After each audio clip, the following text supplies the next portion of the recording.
She's in the medical examiner's office. Why? She's deceased. Why? Well, I don't know that, so I was kind of hoping you'd tell me. What did I do? Tell me. I don't know. Tell me what I did. I don't know what you did. What happened? What you just saw is Warren Brown performing grief for two detectives who have seen it all before. No tears, no questions. Just a man who spent 2 hours trying to convince investigators he loved his wife, while her body was in the trunk of his car outside. The detectives weren't buying a single second. There are no tears coming from your eyes. What? You're not crying. Tears from my eyes? No. There's no tears in your eyes. I'm sitting here looking at you. There's no tears in your eyes. I went fucking nuts, okay? I'm not a monster. I'm not a monster. This is Warren Brown, 57 years old, St. Petersburg, Florida. He has owned his home for 28 years. He worked the same job for 28 years, delivering and sharpening knives to restaurants across Tampa Bay. On November 23rd, 2019, police received a 911 call. Friends of 43-year-old Sophie Solis had gone to check on her after she stopped responding to messages. Inside the house, they found her purse sitting in a pile of clutter. They found the Cadillac in the driveway covered with a car cover. When they opened the trunk, they found Sophie's body wrapped in a tarp surrounded by bloody paper towels, a blood-stained robe with the name Warren embroidered on it. Warren Brown is accused of stabbing his girlfriend to death and leaving her body in the trunk of his Cadillac outside their St. Petersburg home. Police said the couple had a history of domestic violence. Yeah, I think you did it. Just telling you, this is just me. I'd just like to hear it from you. Would it make it easier for you if I told you whatever you want me to tell you? No, I don't want you to tell me what I want you to tell you. I want you to tell me the truth. Officers had responded to that address 17 times since January alone. 12 days before Sophie's body was found, Warren attacked her with a kitchen knife and screamed, "I will kill you all." He was arrested. The judge lowered his bail the next day. He paid it and walked out. She told her brother she was afraid to leave, that Warren had threatened her entire family, her children, her parents. Warren Brown was arrested that same evening. He had just been released from a psychiatric hold at the hospital. He could barely walk. He said he remembered almost nothing about the past 3 days. There's no justification to murder someone. Okay. And now you're saying I murdered her. No, you kind of told me that you did. Watch what happens over the next 2 hours as detectives slowly walk him through the night he says he can't remember. Watch the moments when his memory suddenly returns in precise detail. Watch a man who spent his entire career handling knives sit in that room and describe what happened to the woman he says was his whole world. At the end of this video, you will find out the charge Warren Brown faces for the night Sophie Solis ended up in the trunk of his Cadillac. This is his interrogation. Yeah. My name's Brian. This is Paul. We're detectives. We work here for the St. Pete Police Department. Yes, sir. Before I can talk to you, I got to go through this rights advisement. You have to make sure you know your rights, and so I'll read directly from the paper, make sure that you understand them all, and then have you sign it, and then you can make a decision. Okay? Yes, sir. Spell your first name for me. W-A-R-R-E-N. Brown, B-R-O-W-N. Do you have a middle initial or middle name? C. Clement. C-L-E-M-E-N-T. Okay. What's your date of birth? 4/13/1962. That makes you how old? 57. Okay. What's your current address? 7380 Organdy, O-R-G-A-N-D-Y, Organdy Drive North, St. Petersburg, Florida, 33702. I own the residence. I've had it for 28 years. Oh, wow. Okay. These questions, they might seem kind of stupid when I ask you this, but are you under the influence of any prescription drugs? Right now, yes. They've been giving me stuff at the hospital. Do you know what?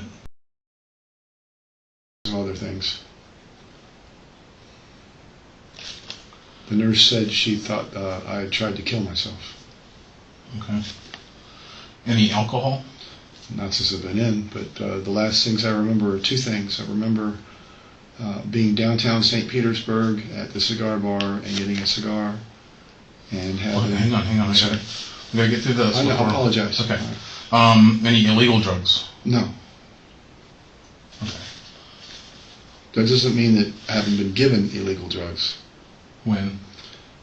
My girlfriend, Sophie Solis, has prescription, non-prescription narcotics, which she would give to me sometimes. Yeah, but I mean, are you under the influence of No, it's been like 3 days, right? Oh, yeah, okay. What's the last grade that you completed? 12th. Can you read? Yes, sir. I know it's dumb questions. Can you write? Yes, sir.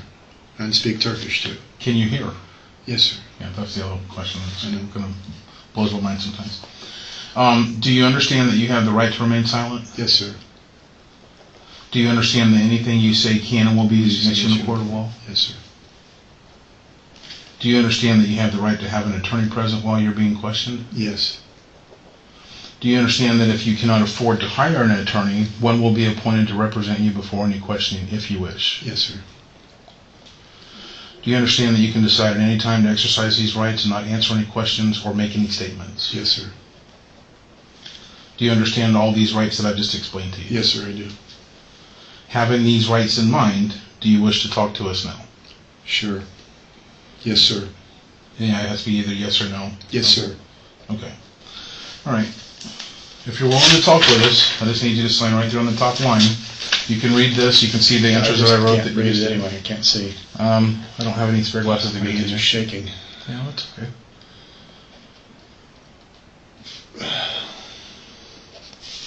Okay. That's fucked up.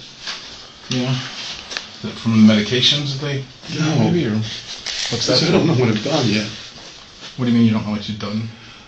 Obviously, I've done something. I've been arrested. Well, there was the thing, 2 weeks ago, back on the 9th or something, where Sophie and your roommate there was something, you were arrested back then, right? Yes. And you were given a court order not to go back to the house. Correct. Yeah. And well, you went back, so they put out probable cause to arrest you for that, for violation of the court order, or Yes. pretrial release, I think is what it's called. So there's that. What I want to talk to you is about what happened with Sophie. So, not in that incident. I didn't cut Sophie that night. She told you guys that I didn't do that to her. Yeah, I'm not talking about that night. I'm talking about since then.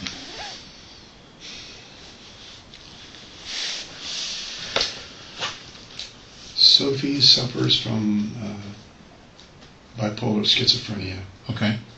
and she can't drink, but she insists on drinking and gets very violent. Right. She's done lots of crazy things and with lots of people.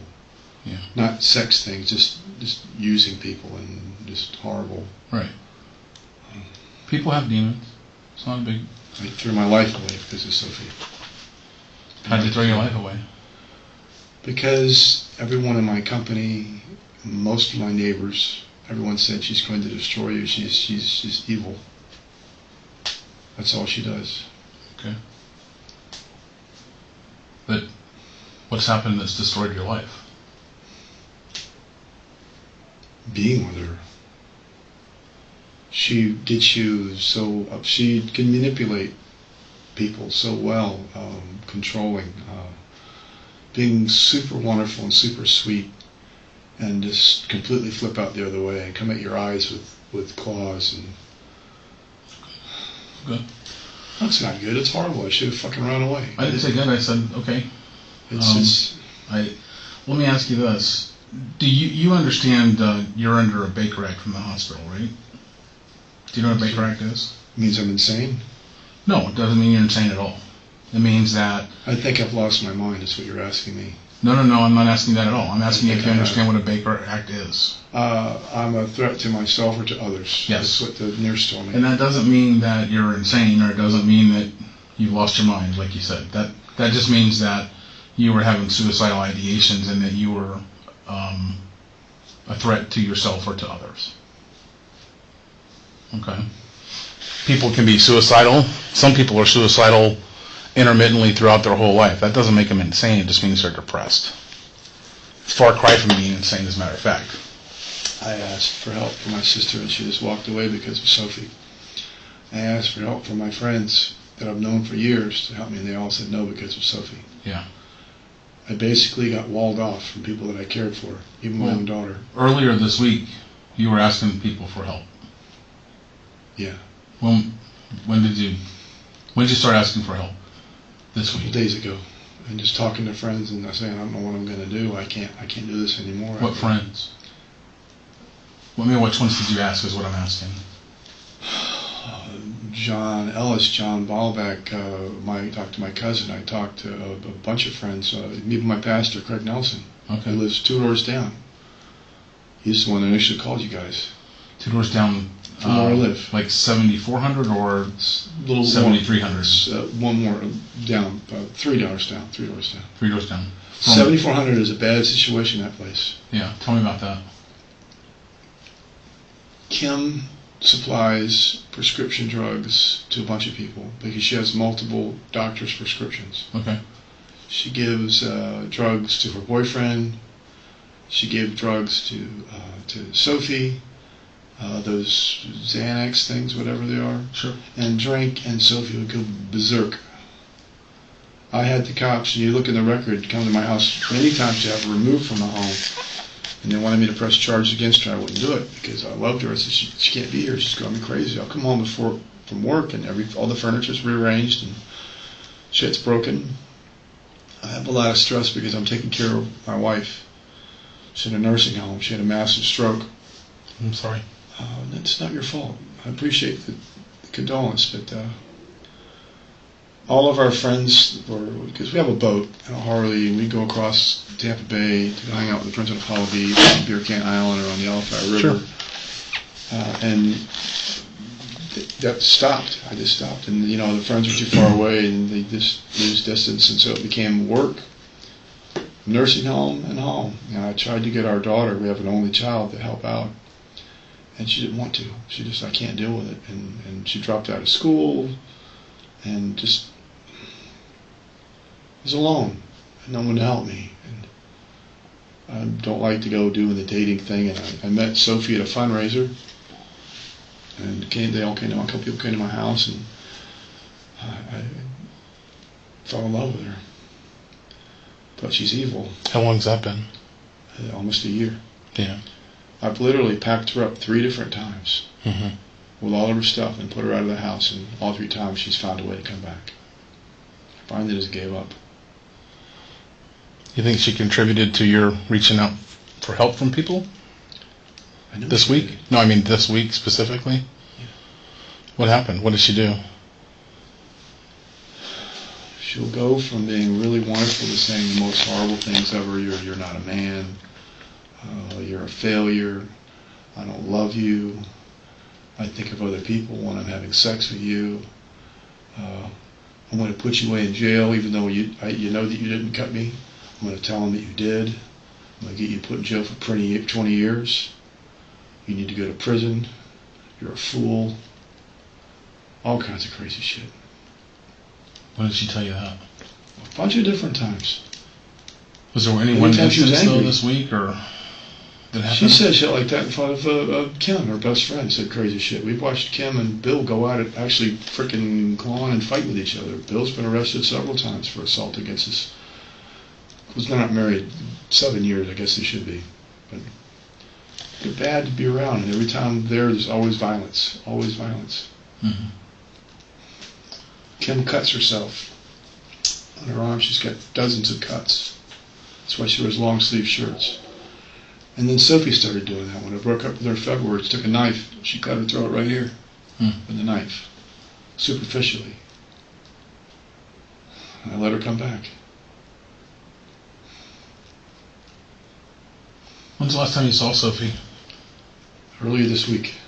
You remember what day it was? I don't even know what my name is sometimes right now. I'm serious. I'm not playing games with you. I don't. Do you know what day it is right now? Because they keep telling me it's Saturday. Okay. Yeah, What year is it? To 2019. And who's the president? Donald Trump. Okay. But I didn't know that 3 days ago. Okay. You know it today though? Yeah, because they keep telling me every anyway. Anytime they come in and come see me, they ask me the same questions. And I couldn't even walk when I came in. They had to literally carry me. I literally couldn't stand What happened? up. I don't know. Well, I mean, did your leg stop working, or what? I mean, what was, you said you couldn't walk in. I took some sleeping pills. Okay. But I didn't take a shitload of sleeping pills. Okay. I don't take anything. I don't even hardly ever take aspirin. Right. I've got a drug I use for low thyroid. I take it every day. And I take men's multivitamins and vitamin E and some other stuff that's in my fridge to stay healthy. I try to watch what I eat, and I do aerobic exercises and try to stay healthy. But I got stuck in a spiral of just happy, miserable, happy, miserable, happy, miserable. When did you take the sleeping pills? A couple different nights. Because I wasn't able to sleep. She'll get on one of her little benches, and she'll stay up all night.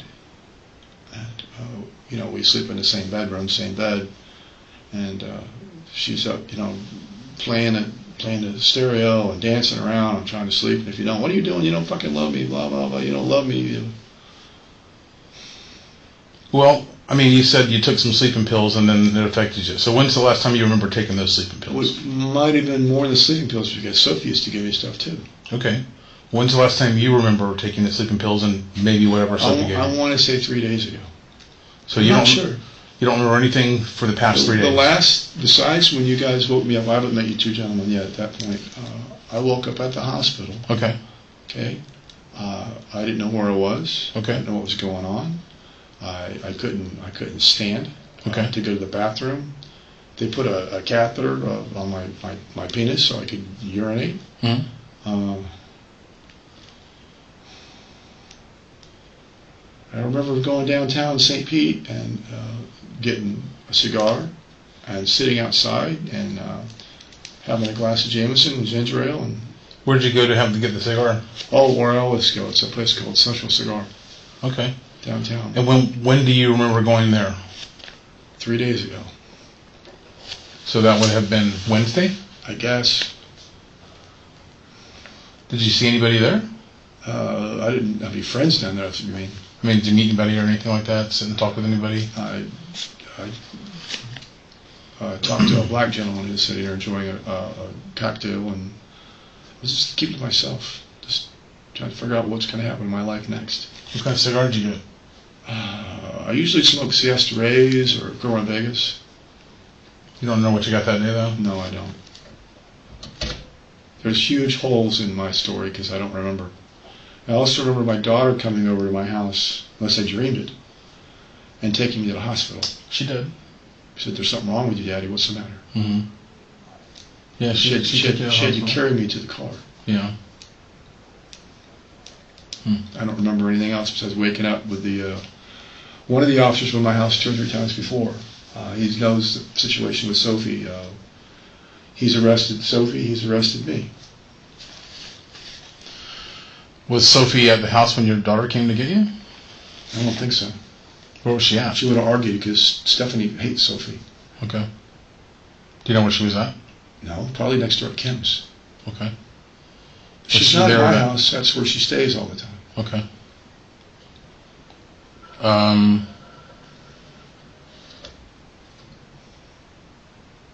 So when's the last time you remember seeing Sophie then? The last time we were over at Kim and Bill's, another huge argument. They're having a good time. The girls are singing. What they like to do is they use the phone on a Bluetooth. They play songs, and Kim always plays these, I got this kind of music, like, pardon language, fuck you Bill kind of music a lot. She does that a lot. And then Sophie, they were both dancing. I don't know that genre. What is fuck you Bill music? Well, no. Sorry. It's music that's made by independent women that tell them, I don't need you. I miss the sheets that my own sheets that I used to wash and all this other, Yeah, kind of man-hating. I hate, yeah, a lot of it, abuse. That's pretty prevalent in society, independent women don't like, Yeah, that's not what you should play to people. We try to work things out, not... Yeah. I don't know. How was Sophie as a wife? Was she... Here's what's going to be the most ironic thing. I've met her whole family. Sophie had a wonderful husband. She was out of college. She was 22. He's 32. He's 10 years older. They met. She was working 2 jobs, one at the crime lab for Hillsborough County and doing something at the hospital. She's a college graduate. They had 2 wonderful boys. They built a house in Town and Country. They sold that. They did another house and sold that. And at about 9 years of marriage, she just decided, I don't want to get married anymore, and walked away. Okay. And I've met the husband. He's fantastic. And the boys are both outstanding young men. Mm-hmm. I could never get her to go see her boys. She was in jail for 54 days. She came up to her next trial date. I got an attorney, a $3,000 attorney that got her released. Mm-hmm. She was found guilty of battery. I went to the court and read in front of Judge Grissinger the first time she went up. It was too early. Saying she has a family that wants to support her and friends that are behind her. She just needs to stay away from the alcohol. And she could be a normal person. And Judge Grissinger said, no, you need to get some programs, these anti-violence programs, and do this. So she did another 54 days. When the court date was coming up, I hired a good attorney, and he got her released with no restrictions or anything. I met her father at the jail to pick her up. We talked for about an hour and brought her home. Hmm. Let's go back to the part about her, like, being a wife. Was she, did she work in the relationship with you, or, I mean, did she, I think sometimes a man is usually the one that's kind of the head of the household, and she did she work anywhere? Job working at Tuesday morning. Uh-huh. And she was arrested for battery or something. I can't remember. So many times we've both been arrested about bullshit with her. I can't remember. And then she was put out on bond. And then when she went to court, she's arrested again for another charge. So you didn't have any control over her most of the time? I have no control over her at all. Yeah. She didn't she didn't listen to you. She didn't take your lead on anything. Stay out of trouble. You try to make suggestions that you can make your life better. Do this. You need to stay away from the alcohol and the people that cause you to not do the right thing. Right. And stay away from drugs. Yeah. She don't listen to them. No. Yeah. She just went and saw her boys the other day. I sent her over there with the navigator and gave her money to go take them out to go eat. They went to Chili's. Mm-hmm. They did, yeah. Yeah, I talked to her son. Adam or Samuel? I talked to both of them, yeah. Nice kids. They're very well behaved young men. Yeah. Any idea where Sophie's at now? No. Hmm. Do you know where she is? I do. Where is she? She's in the medical examiner's office. Medical examiner's office. Mm-hmm.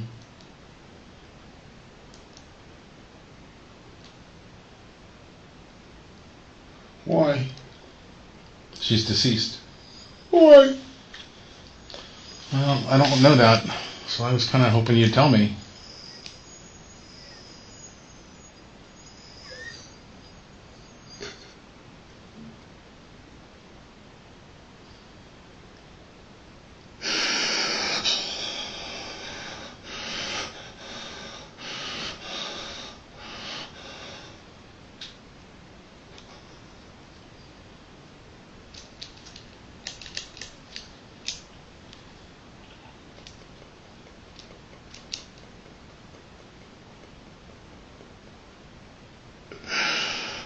What did I do? Tell me.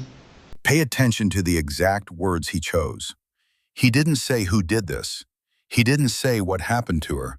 He said, what did I do? That is not the question of a grieving partner who just learned his girlfriend is dead. That is the question of a man who already knows the answer and is trying to gauge how much the detective knows. Experienced investigators call this a preemptive admission. The subject hasn't been accused of anything yet. No evidence has been presented. No timeline has been established. And yet his first instinct is to connect himself to her death, not as a witness, not as a loved one, but as the person responsible for it. He handed them the case in 4 words before the interrogation even began. I don't know. Tell me what I did. I don't know what you did. What happened? Do you know? I don't remember anything.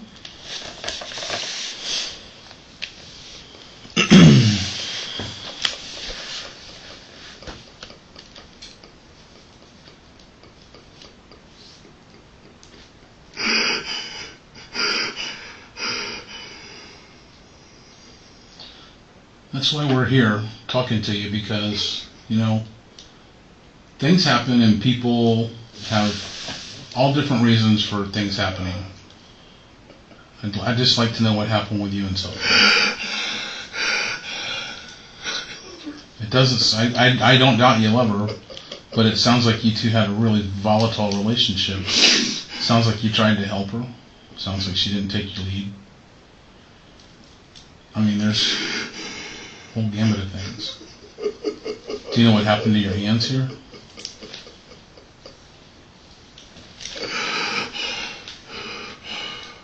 I don't know.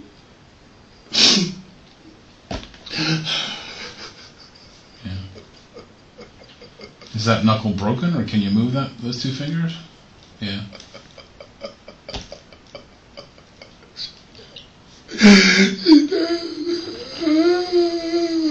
Yes, sir. She's deceased.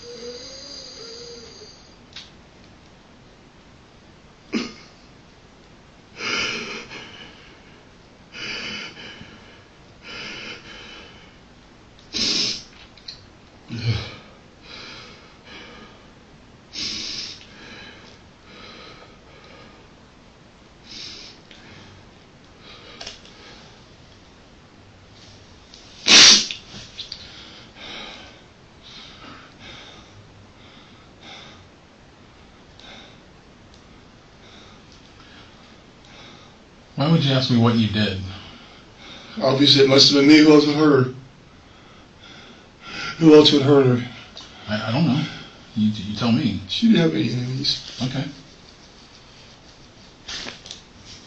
Would you have hurt her because she was hurting you? You don't seem like a kind of guy who hurts somebody. Not to me, anyway. I don't know who I am anymore. I'm not a human anymore. I don't know who I am anymore. Yeah.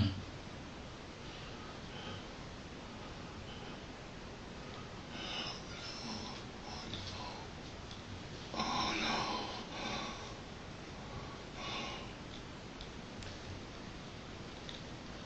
I don't remember anything. And I don't think I could kill her. Yeah. Hmm.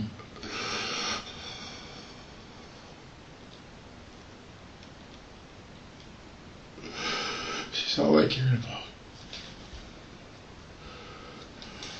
My whole world. I lost my family over her. My business over her. My sanity over her. Everything. Everything.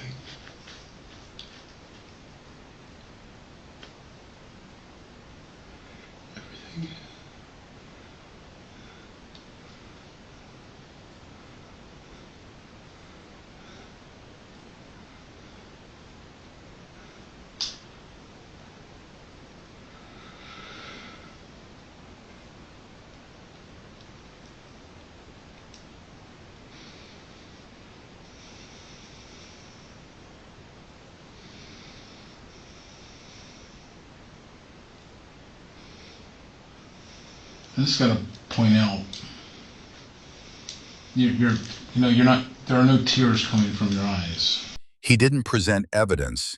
He simply described what he was observing, out loud, neutrally, in front of Warren.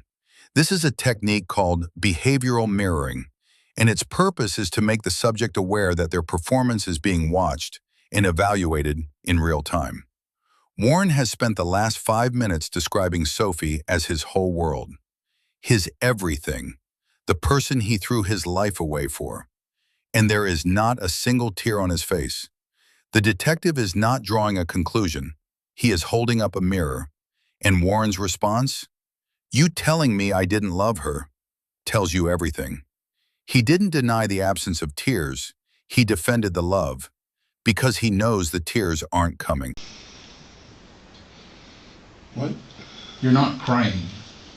That tears from my eyes. No. There's no tears in your. I'm sitting here looking at you. There's no tears in your eyes. There's not. I mean, I'm just pointing out a fact here. I'm just trying to ask you. You look like you're sad. You look like you're crying, but there's not a single tear coming out of your eye. Okay? There's still no tear on your finger there.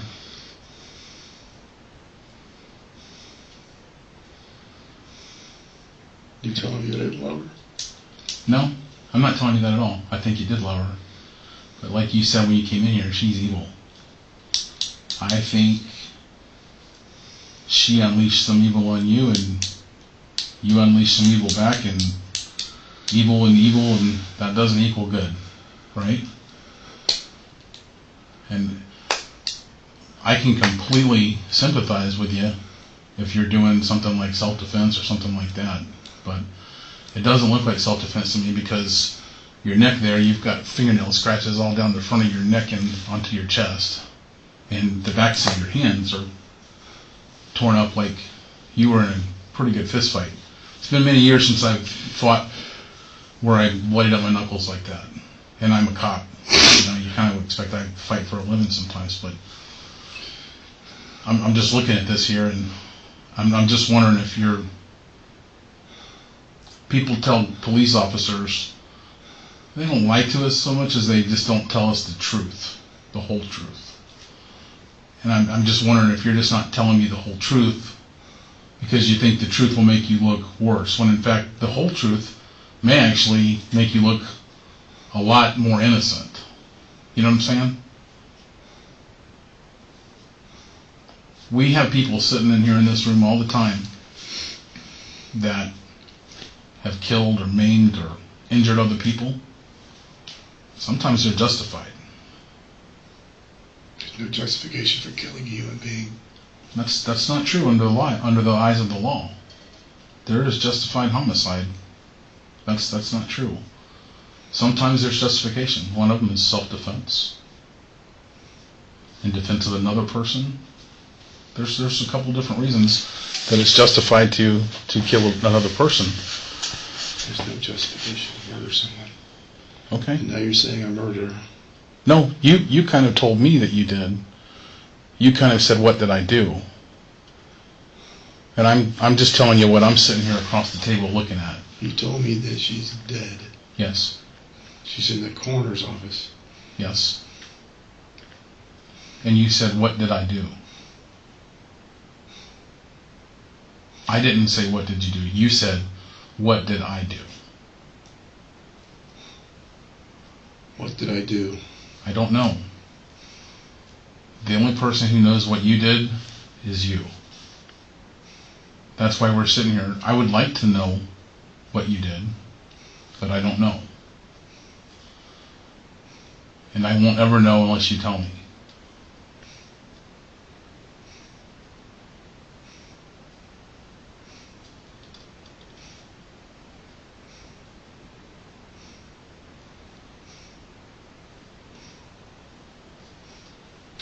She killed me. She killed you? She killed me. How'd she kill you? Emotionally. Physically. Mentally. Well, physically, she didn't kill you because you're sitting here talking. Mentally and emotionally? Okay. We've all had bad relationships. She didn't physically kill you because you're sitting here in the chair talking to me. Did she try to physically kill you? She's chased me with a knife before. No, I mean this week. I mean this week. What happened this week?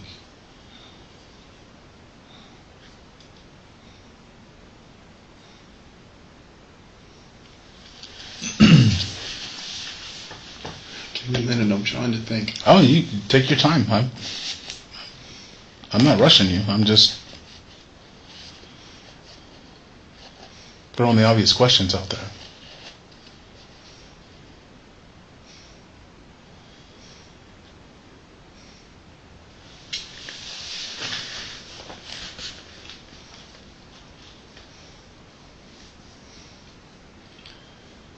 She's been angry before and chopped up furniture in the house with a knife. Okay. She sliced the front door frame. She took a chunk out of the table in the kitchen. She chopped up the Ethan Allen dresser in the guest room. She's taken a knife to the tires of the Cadillac before. When I was going to go pick up my wife the next day. Mm-hmm. And flattened 2 of the tires. To the point where I actually had to move the Cadillac somewhere else where she couldn't find it. That's all. In the past. Yeah. She's threatened me. She's blackmailed me.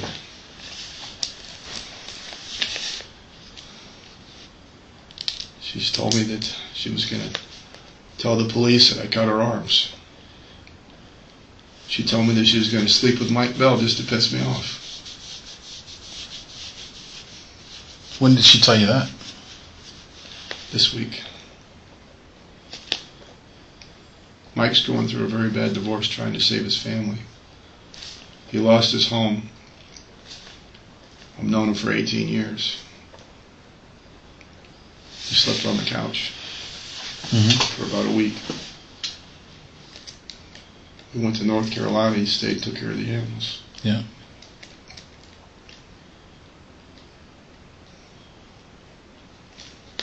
Seems like a really nice guy. Mike? He's an alcoholic. Okay. He gets up in the morning, he has to have a drink. I've had to drive him up, get him whiskey to drink to go to work in the morning. Okay. I've known nice alcoholics, you know. We've all got 1 or 2 of those in the family.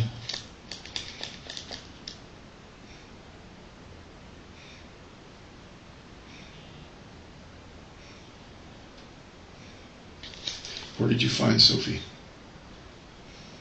When did she tell you she was going to sleep with Mike? This week. Where at? Where is she going to sleep with her? Where did she tell you that? At our home. Do you remember what day? No. What time of the day was it when she told you that?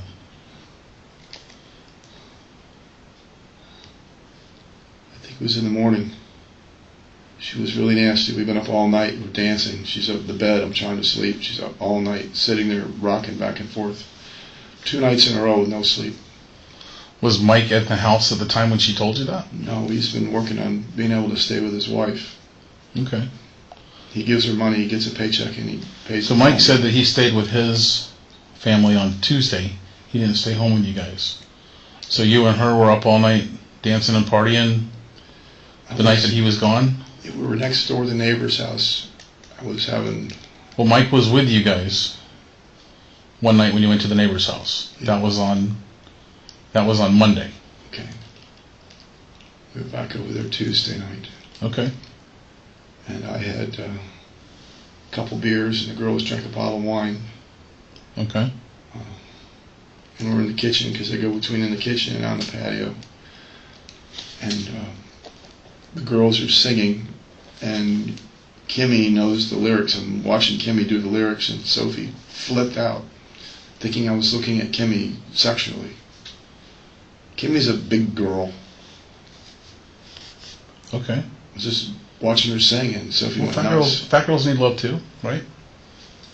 I mean... She has a boyfriend. Okay. So she was accusing you of... Lusting after. Okay, all right.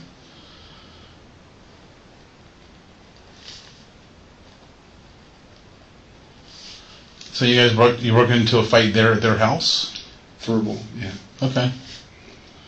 We tried to calm her down.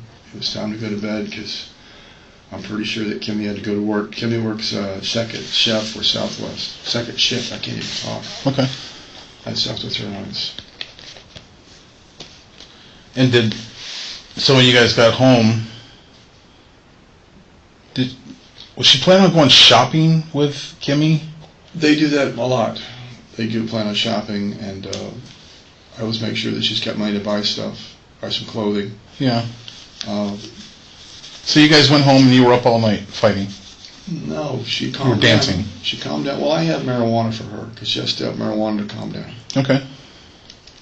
And she smoked some marijuana, and she had what are they called? White Claw, the You had a White Claw. Now, is that 5% alcohol stuff or? Yeah, it's like Yeah, beer, yeah. but it's not made with beer. It's not brewed. They kind of slip between the lines on that one. Okay. And I tried to go to sleep. I was exhausted, and she's sitting in bed. Her side of the bed is on the right side, facing the bed, next to the lamp. And she's playing, dancing and dancing. Please let me go to sleep. If you turn around, you don't love me. Blah blah blah. You have to turn around. Okay, everything's good. It's all right. It's okay. Just exhausted.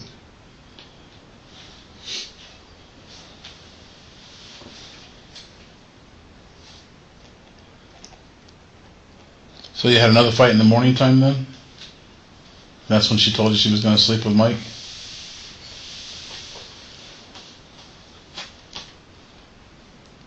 It's not the first time she said something like that. Yeah, but you said... Trying to hurt me is what she's trying to do. Yeah, but you said she... Wednesday morning... She says she's going to put me out of the house again because she's done it before. Okay. She's put other people out of their houses in the past using injunctions or fear of violence. Even though she has a post office box, she still claims my home is her residence. Okay, but... So, what we were saying just here before was that she told you she was going to sleep with Mike just to hurt you. Yes. And you said she told you that in the morning time. I think so. And it was the morning after you came back from their house. Kim and Bill's, Yes. and Mike was not staying at your house that night. There was 2 nights Mike wasn't there yet. 2 He nights. stayed out, yeah. Which nights were those? Were they His consecutive? No, I don't think so. I think he came home one night. His daughter's birthday, they picked him up. Okay, so his daughter's birthday was Tuesday, and that's the night he wasn't there then. His daughter's birthday was Tuesday, he said. Okay. So Tuesday night, you guys went back over to Kim and Bill's, and he wasn't with you. I didn't want to be there. This Sophie wants to be there. Yeah, well, it sounds like you were right. Doesn't sound like the place to be. And so the Wednesday morning is obviously then when she told you she was going to sleep with Mike just to hurt you. And call the police and say that I'm talking with her. I'm not supposed to be there and get me ejected from my home. And she was done with me and that I'm a piece of shit. And she never loved me. I'm just a piece of crap. Another man she used. Nothing. A nobody.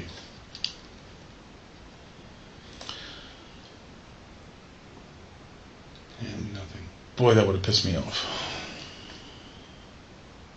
I'm a nobody. That didn't piss you off when she said all that to you? I felt destroyed. You can be destroyed all you want, but at some point, your self-preservation's got to kick in, right? I should have walked out the door. But what did you do? Did you argue back with her?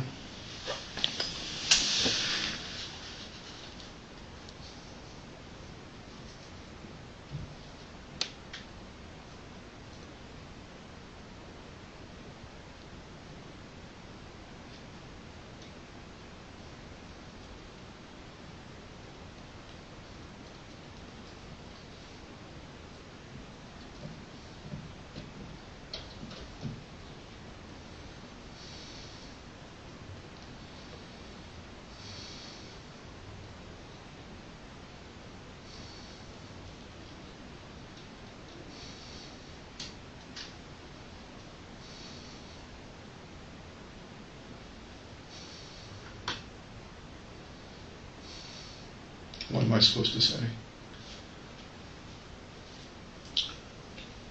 You're supposed to say whatever you want to say, but I hope you're going to tell me what... What am I supposed to say? I don't know what I did. You don't know what you did? I lost my mind. He just gave the detective the most important 2 words of this interrogation, and he did it completely voluntarily. For the past 30 minutes, Warren has been building a narrative about Sophie, how volatile she was, how she destroyed him, how she pushed every button he had. He is constructing the emotional logic of a man who was driven past his breaking point. And then, without being asked directly, he summarizes it in 3 words. I lost my mind.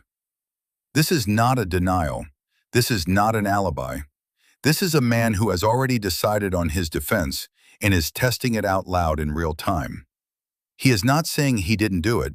He is saying he wasn't in control when he did it. The distinction between those two things is the difference between premeditated murder and a crime of passion. And he just handed that distinction to the detective before a single piece of evidence has been presented. Okay. Okay.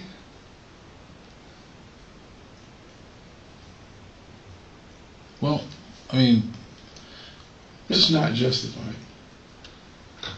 what's not justified? Anything at all is not justified. Losing your mind, being treated like shit. You try to do everything you can and provide the best for everyone that you do. I've always been the one that took care of everybody. Mm-hmm. My whole life. My wife and I always had a problem with friends. Can we help them out? Let's loan them some money. Help them get a job.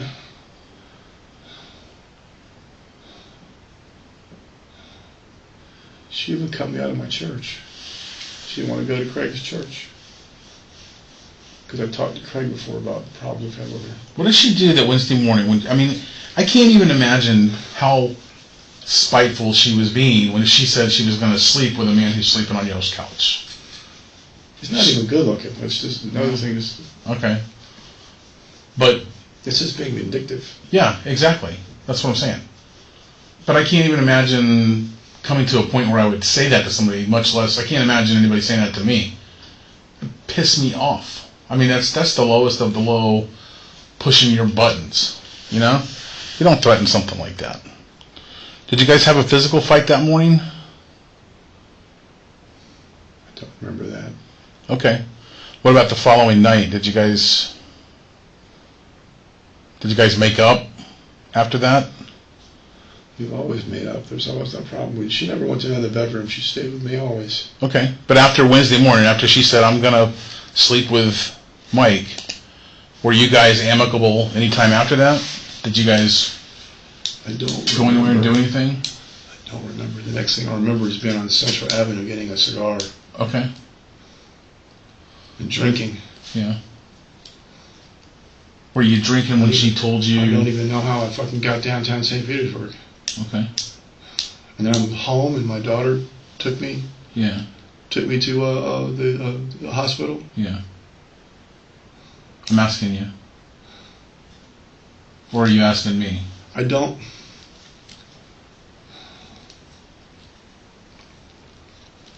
Your daughter did drive you to the hospital. I know that. I talked with your daughter. Mike didn't stay at your house on Tuesday night, his daughter's birthday. He was there the next night.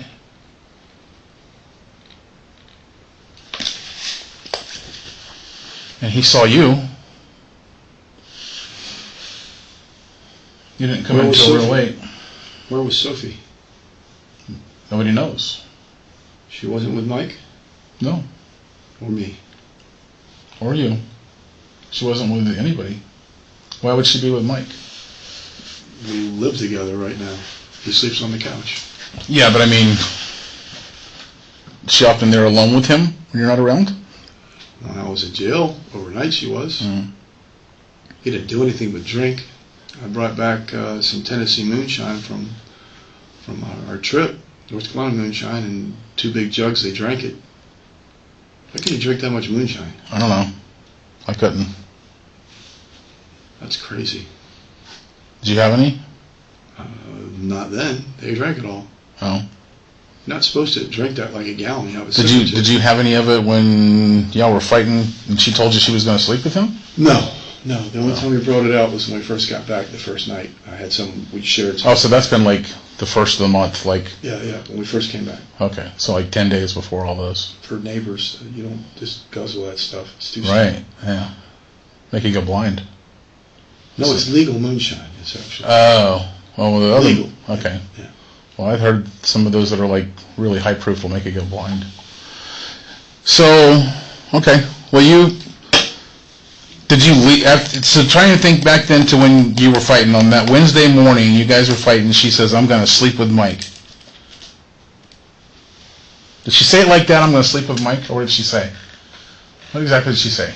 Because if I was going to push her buttons, and I was her, I'd say something like, "I'm going to fuck Mike's brains out in front of you," or something.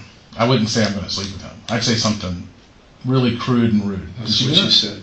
Yeah. And she said, "There's nothing you can do about it. I want to put you in prison. Uh-huh. I'll put you away for 20 years for cutting me." Yeah. Even though you didn't do it. That would have pissed me off. God, that would have pissed me off. Did it piss you off? Probably. Yeah. Think you hit her?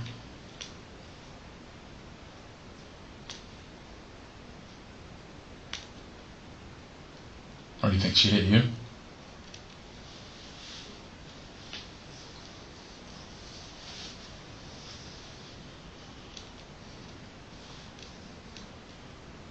So she went after your throat? You want to see what your neck looks like? Here, lean forward.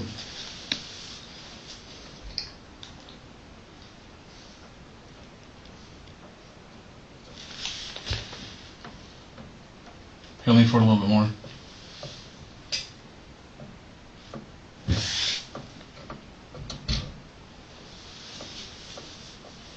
Just gotta shoot the fuck up, man. Oh shit, sorry, can you fix it? I can't see very well. Yeah, right there.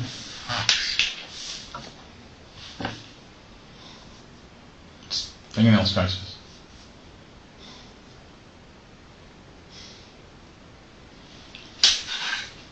I didn't see what the rest of your chest and stuff looks like, but that's some fingernail scratches there. Nothing.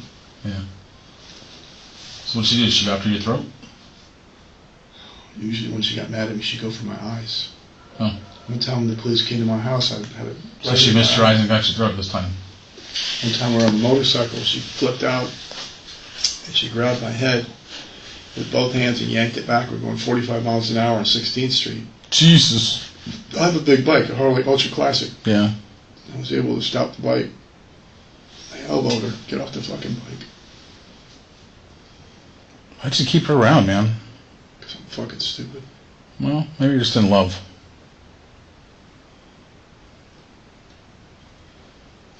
I don't know what I was. Fool.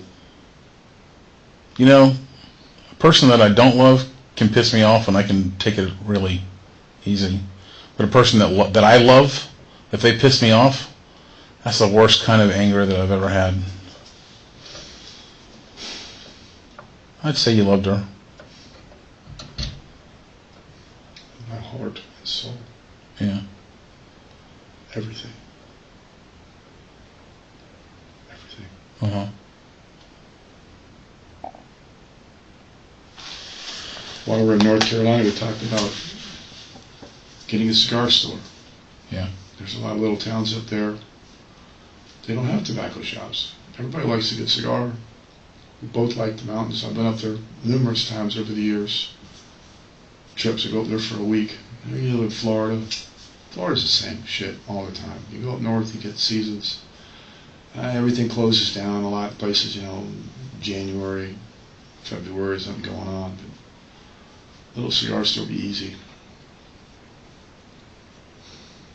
I told her I have to divorce my wife. I've just got her stuff all done. She's taken care of. And if I leave, it's going to take care of her because our daughter didn't see her. I'm talking to her sisters, maybe about getting her transferred up to Michigan so someone would visit with her more often because all our friends are gone. They moved away. Yeah. All of our friends in Apollo Beach River, it's too far for them to go see Dawn at a nursing home. And it's... Sure. Does Dawn know about Sophie? She wanted to go. She wanted to go where? To North Carolina or Tennessee. Actually, it was Tennessee where she wanted to go. Dawn did? No. Sophie did. Sophie. I wouldn't have taken Dawn there. Yeah. Does Dawn know about Sophie, though? She's met Sophie before when I brought her home. Okay. There was a time when Dawn was doing much better. I could pick her up with a wheelchair, put her in the Cadillac front seat. And once a week, I bring her home for a couple hours. Yeah. And we'd have friends over. Laura Sahi or Bill or Kim or anybody come over for a visit. Because it's more comfortable for people to come visit at the house than the nursing home, because the nursing home is full of old people, and it's very, very disturbing. And she got to be where she was very hard to her brain capacity was getting worse, that she'd just prattle, and if you said anything, it would never stop. I used to take her to the ale house at least once a week. You know, if I get home early enough in the afternoon from work, I'd go pick her up, take her out for an hour or two, have her some dinner, and she got to the point where she couldn't sit still longer than 20 or 30 minutes. She'd have to be rolling around in the wheelchair. And at least at home, you could put her on the couch with the TV and the remote. She'd be happy, and I could cook her some food and have a friend or two come over and visit with her and stuff. And then you know, she'd fall asleep, take a nap for a while, and then I'd put her back in the car and take her home, the nursing home. And Sophie was good about that. She'd help. She was very supportive. She was glad I did that. How did Dawn feel about Sophie, though? She was jealous at first, but then I was thankful that I had someone in my life. I wasn't alone. And she knew that Sophie was trying to help me to make sure that I continued to take care of her. I can't explain it. I'm sorry. Were you and your wife separated whenever she had her stroke? No. Been married 28 years. Yeah. Raised a kid together. Yeah. Did trips all over the world and did all kinds of stuff together. She was my best friend. Rode motorcycles together, boating together. All of our friends were our friends together. We did things with other couples. We cooked, we cleaned, we shopped. Did everything. Sophie didn't like to go shopping. Sophie didn't like to cook. Sophie didn't like to clean.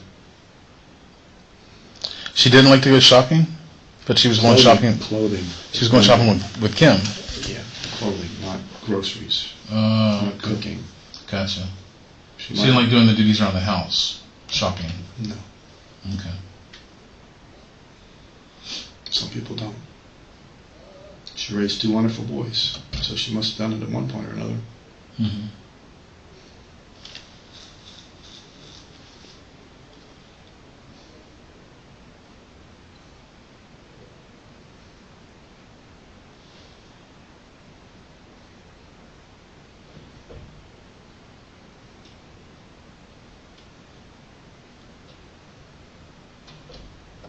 What did you do for work? For 28 years, I was a regional for Gazzini Brothers from Chicago. I got hired 1990, the spring of 1990. They were just getting a shop that had been open for about a year in the Tampa area. We go to all the different restaurants, hospitals, nursing homes. I think we even do your jail facility, providing cutlery. We come every week or every other week and swap out the knives. We carry the slicer blades, put those on the machines, the bowl chopper blades, the bandsaw blades. Thousands and thousands of restaurants. It's the largest knife company in the United States because it keeps getting sold to other bigger companies, and they keep buying other companies and growing and growing and growing. That's interesting. Everybody that was in management when I was there left because the new owners are just not good. There's been 2 or 3 people who've quit because of this. It's too much monitoring. There's a thing on your dashboard. How fast you're driving, how fast you make a turn, how long you're going to stop. It monitors you. It's got a GPS in the truck as well as on your phone. Everything you do is on a phone, on JLAN. If you do an order for a customer, you write it up. They say you got 7 minutes and a stop. It's too much for a lot of people. It gets to be too much. And they've got too many salesmen. Are you still there? No, I retired. Yeah, okay. How long did you retire? 3 months ago. Take some time off. Too much bullshit. That's why there's so many knives at your house. Sorry, sir? That's why there are so many knives at your house. Yeah, well, 28 years. Yeah, you've accumulated a few. Yeah. Why are there knives stuck in the ground all around the outside of your house? The detective just slipped this in so casually that you could almost miss it.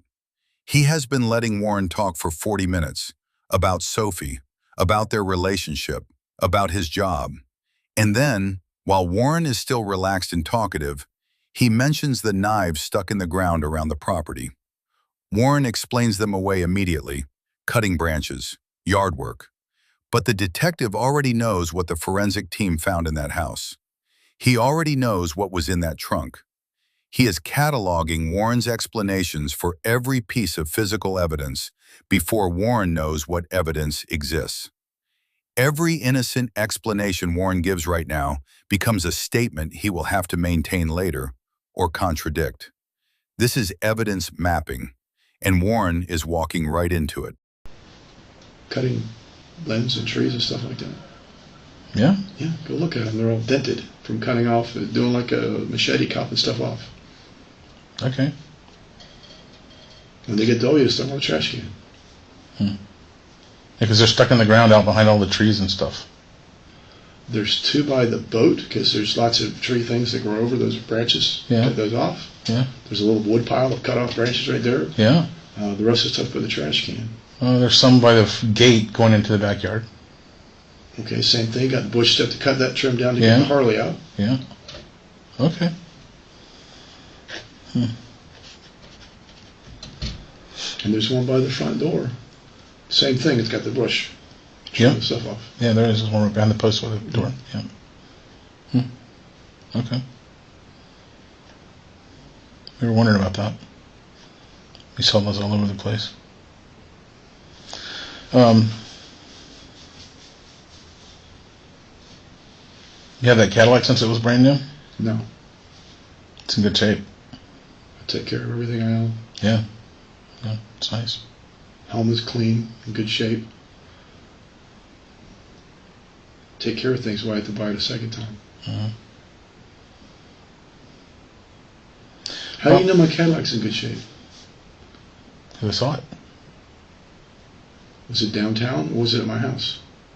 Is that your house? Covered up, because I keep it covered. Yeah, I had it cover up.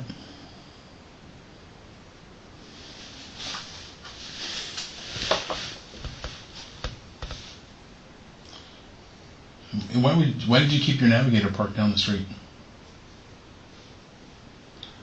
At Publix. Yeah. Because there's a restraining order against me not to be in my own home. Okay. And we're all 3 living together. And it'll be a little obvious if both cars are there. We did this before. Last time we had this problem, we had a restraining order. She couldn't come near me. We did the same thing. Yeah, they went down and signed the paperwork, right? To drop charges.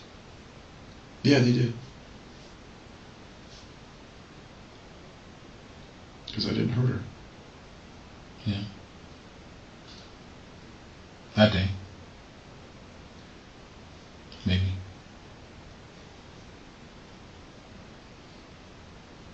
Right.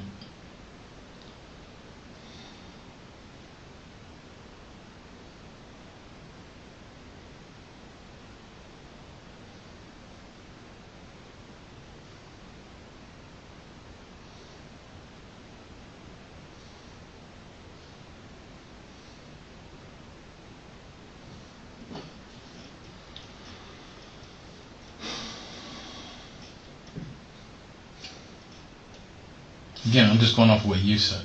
I got it. I understand what you said. Do you think you hurt her?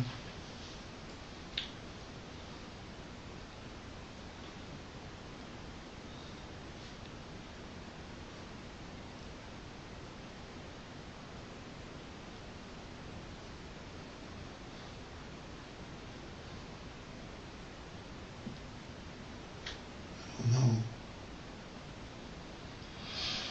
Well, I mean, I gotta tell you, it's a lot easier to understand her being injured off of the things that you've told me about how she was.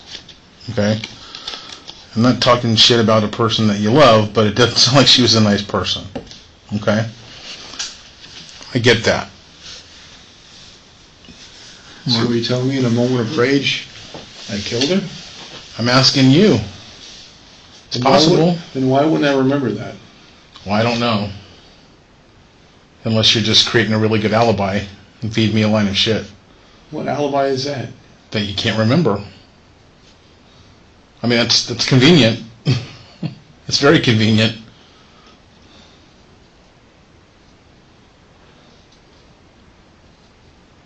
I'm the prime suspect.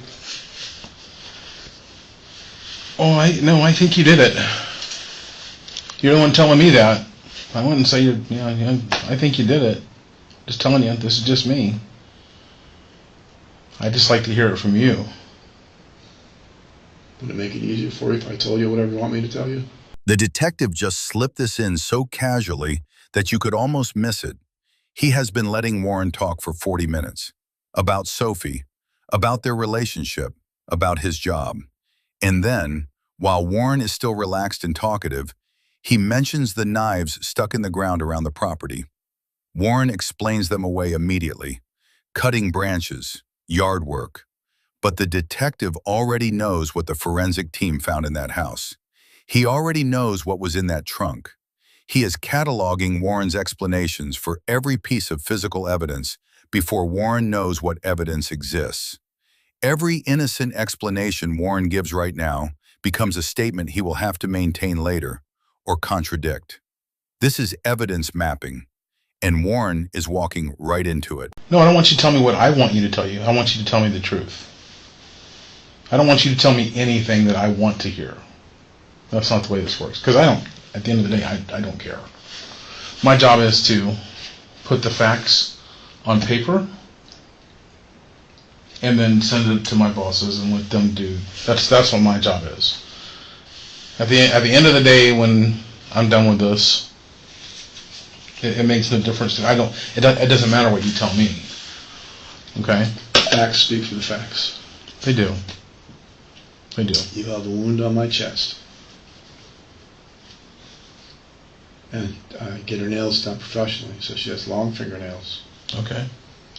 So my flesh should be under those fingernails. Okay. True or false? True. If she attacked you there, yeah. Just like when she's bitten me before. Okay. Or scratched me.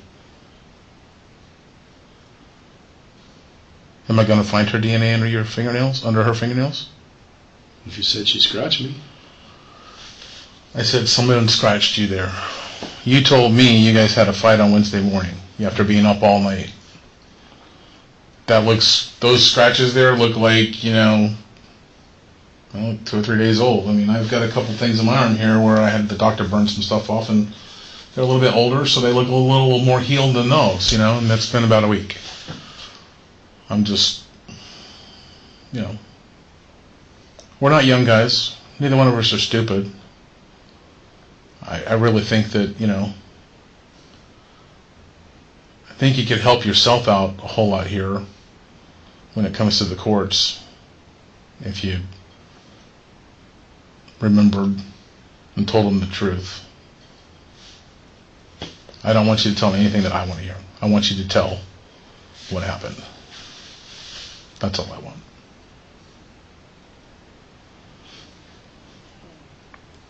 And I got to tell you, if you're really hurting the way that you say you are, telling the truth is going to make you feel a whole lot better. It will. I just want to die. That's why you're Baker acted. I'm not going to hurt myself. But that doesn't make you crazy.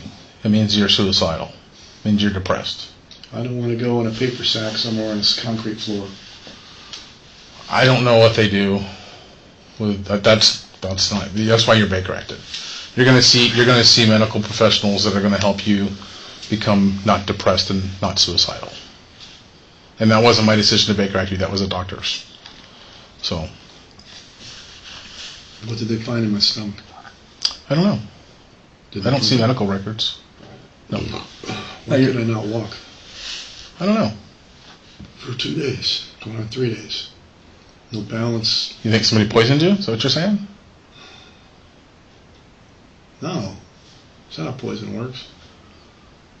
Well, poison could be drugs, could be anything. Anything that's not natural to your body is poison. And if somebody else gives it to you, I consider it poison if they give it to you with an ill intent. It's kind of what it sounds like you were saying. What was in my stomach? Why couldn't I walk?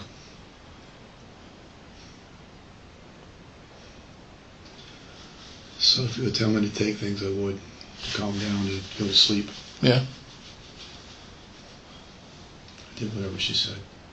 She tell you to take anything when she said she was going to fuck Mike? She didn't say it like that. She did it to be nasty and just be... What did she... Well, you just told me a few minutes ago. She did say... She said it with hate. And she says, I fucking hate you. I fucking hate you. I've never loved you. You're crazy. You're insane. Well, that's what I just said. I mean, I'm just not saying it with the emotion, but you're not saying it with emotion either. How did she say it? I'm drained. Yeah. Tell me. I'm empty. I'm flaccid. Exactly. Explain to me how she said it. Let me hear what she sounded like. She said that she was through with me, that she wants me out of the house, that she's going to call the police and report that I'm there and I'm not supposed to be there, and she doesn't need me anymore, doesn't want me. Yeah, she said it like that. I'm like, yeah, whatever, bitch. Let me move on my way. I didn't know what she said to you. If that's what she said, I wouldn't have been. That's emotionless. Is that how she said it to you? I'm not going to yell, dude. I got no energy for yelling. I'm not asking you to yell, but I mean... She said it with hate. Okay. And her eyes went big with little pupils, like when she's doing her PTSD thing. When she gets upset, that's what you do. They get really big and... Does she have PTSD? Yeah, she had bipolar schizophrenia. Yeah, that's not PTSD. She has bipolar schizophrenia and took medications for it. She has 8 different medications that she takes. Oh, okay. So she got bipolar and PTSD. That's what she told me. She's got some real problems then. Yeah. It's probably a hard person to live with. Unless she was drinking. She's fine. Other than that, she's great. Mm-hmm. Funny. Great dancer. Dressed nice. Was fun with people. Who all drives that car of yours? Which one? Cadillac. A Cadillac. Who has the ability to go and just take your car and go whenever they want to go?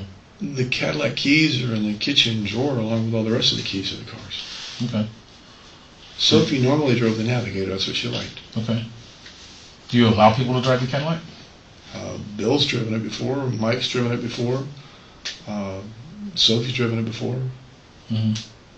Most people don't like driving it because it's an old fogey car. Mm-hmm. Did they just come and get it with your permission or without your permission? With my permission. Yeah. Would they ever take it without your permission? I don't think so. Okay. Did you loan it to anybody this week?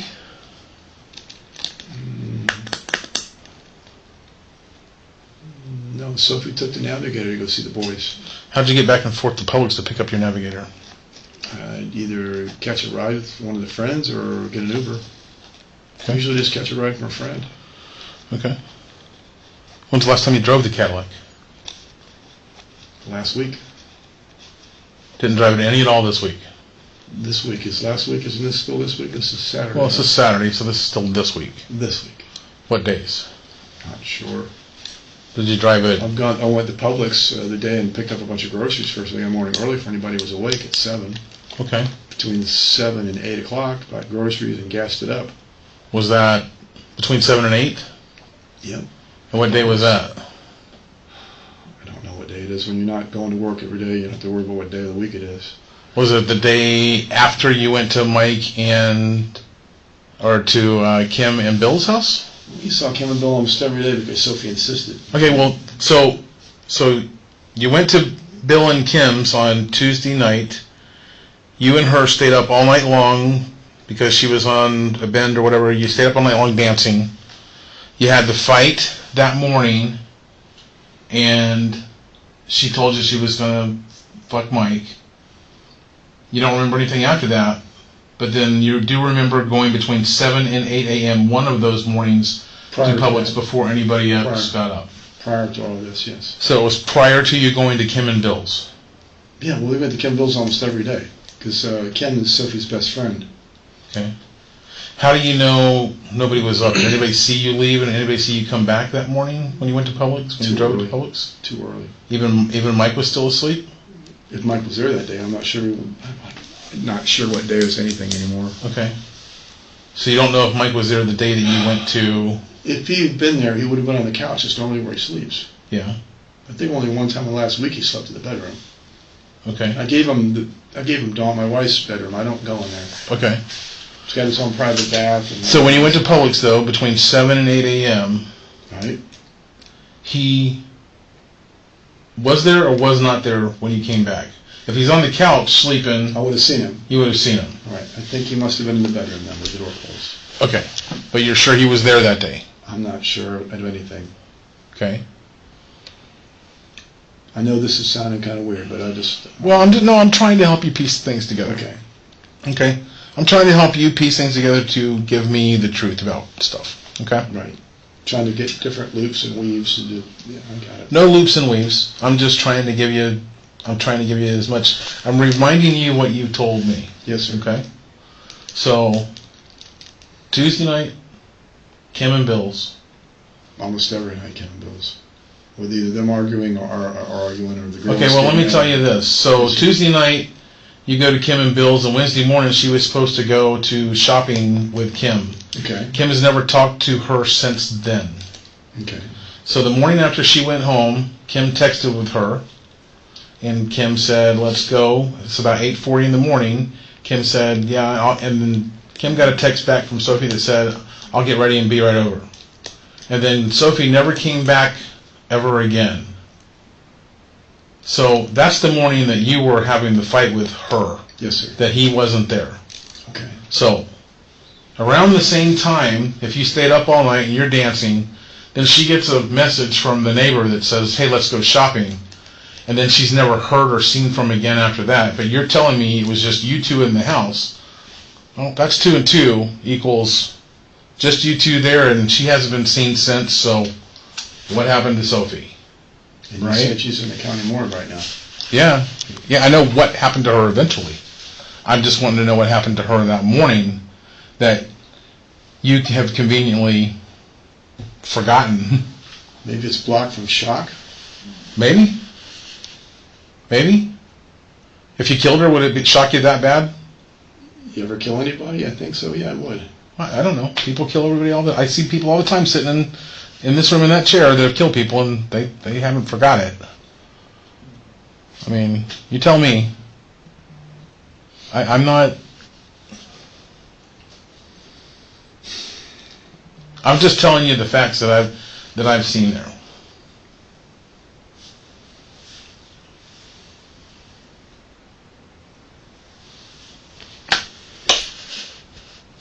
Is that for me? Yeah. So, I got Kim telling me that Sophie was never seen again after you had your argument with her all night long. Okay. You're telling me that it was just you and Sophie in the house, and you argued, and she said she was going to sleep with somebody that you don't like. And then she's never seen again. And then you're sitting here with wounds on your hands and your neck, and Sophie's in the morgue.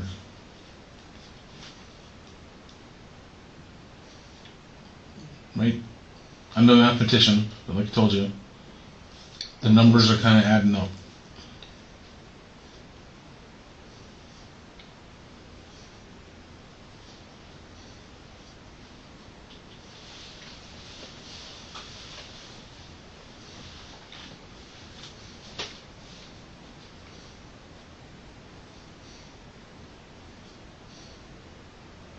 Back to the animal house. Warren? Yes, sir. Give me a second. Give me a second, please. Okay. Go ahead. All right. Go on. You were talking. Go ahead. No, I'll give you a second. Compose yourself. Whatever you need to. If you're thinking about stuff, I'm just here to help you.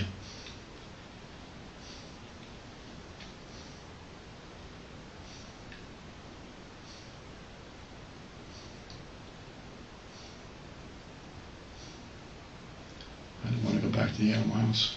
What's the animal house? When I went to jail, the last time I went to jail, they put me in Gen Pop in a little pod where I was sleeping in a boat. Oh, you're not going there this time. No?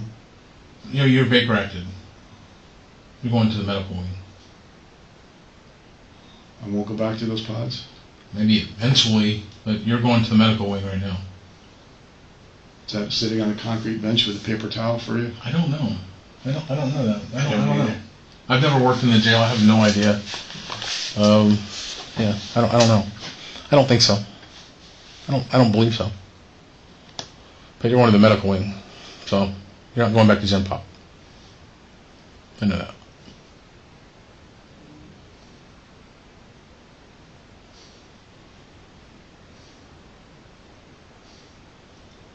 Should I talk to an attorney?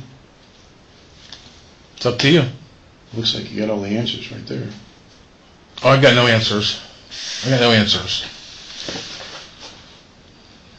I got no answers for anything I've asked you.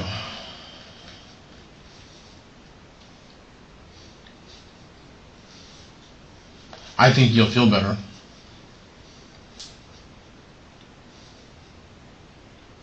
It's got to be heavy. It's got to be heavy. It's got to be heavy on the heart, heavy on the mind.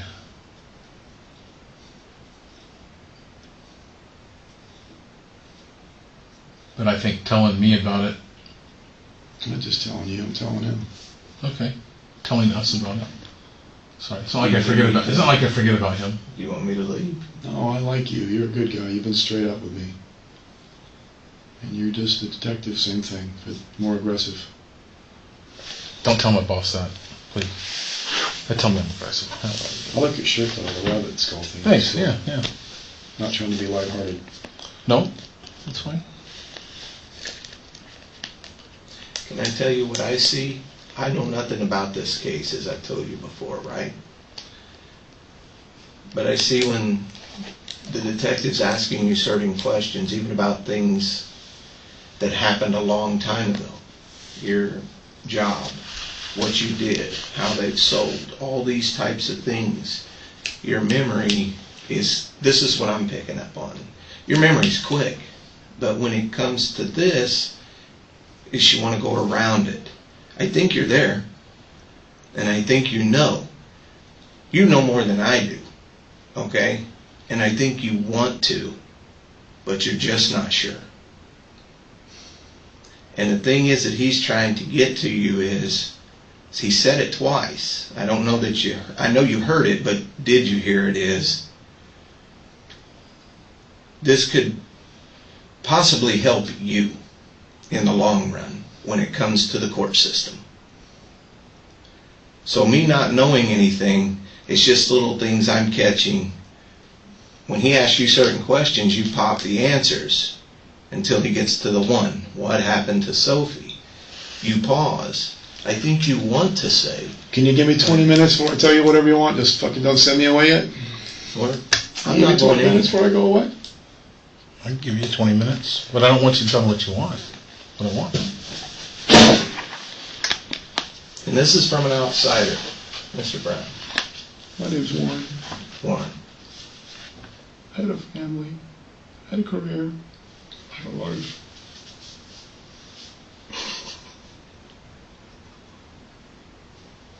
And I threw it all away.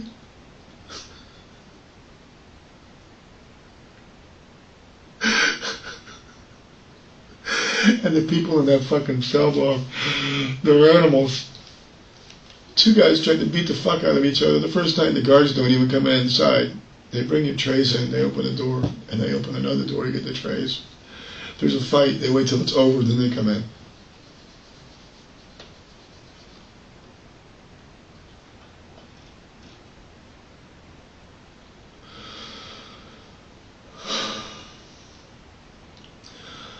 Okay, we went to sleep Saturday, whatever day it was. Right? Went to sleep.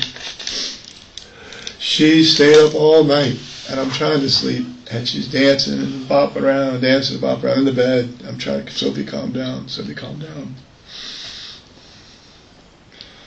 When she got up in the morning and she flipped again, I'm through. You're nothing to me, I don't love you.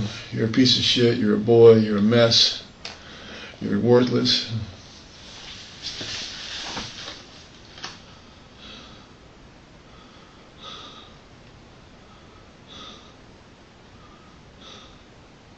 I tried to feed her. I got some meat out for her and tried to get her to eat something. I don't want to eat. She went to the backyard. She threw up.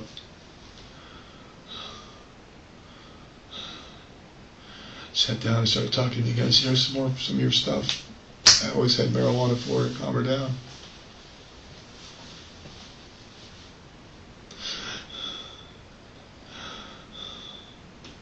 And she came at me, okay? And I fucking hit her really hard.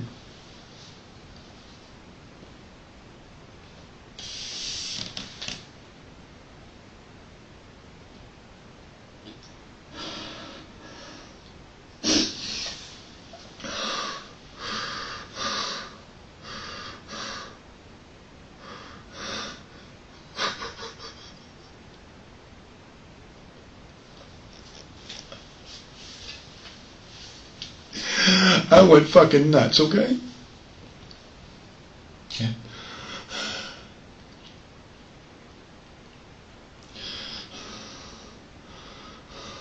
I'm not a monster. I'm not a monster, but I must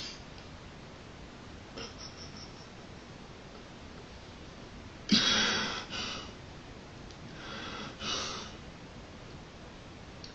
I just went crazy.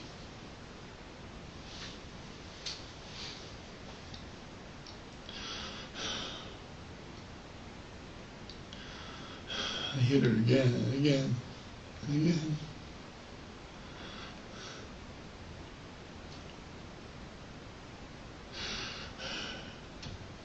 I choked.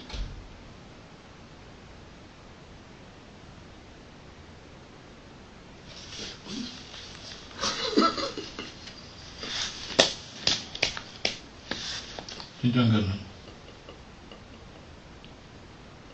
You're doing good. She was still breathing. I took the knife off the kitchen table where she's eating breakfast. I stabbed her with it. Where? Right here.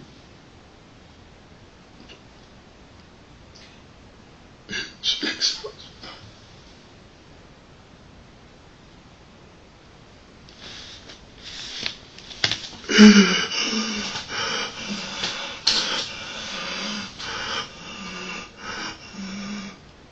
Just take your time.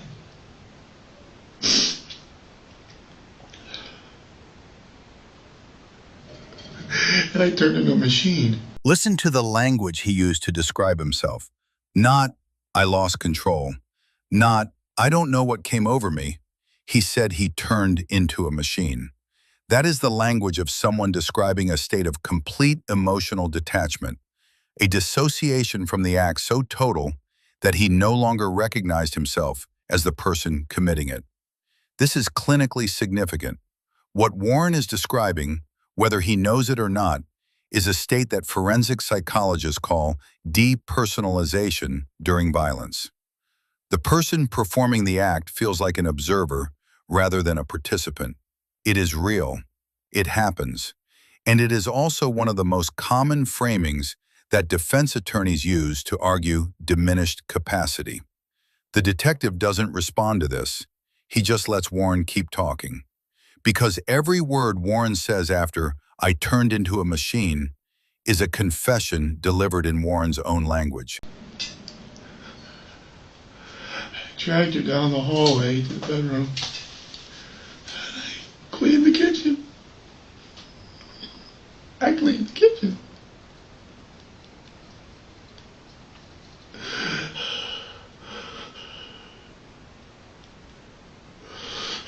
The hallway.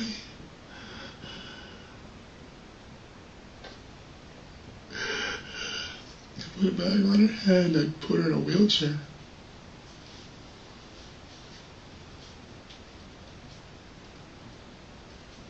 I put her in the car.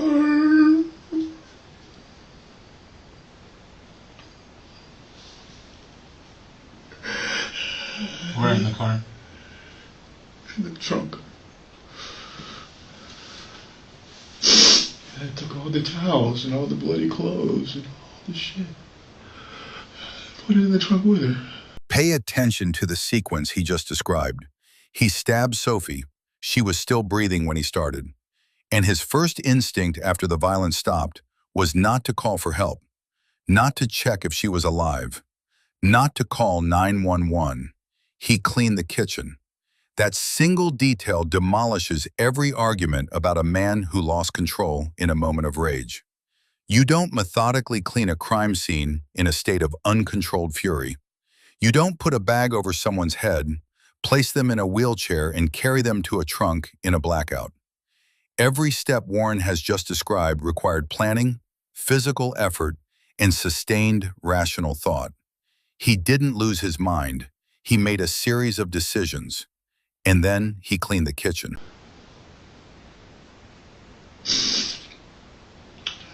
And I drove downtown St. Petersburg to the parking garage, and I went up to the 6th floor, and I sat on the ledge. Which parking garage? What? Is there a parking garage downtown? There's like 11 of them. Do you know which one you went to? The one for the movie. Okay.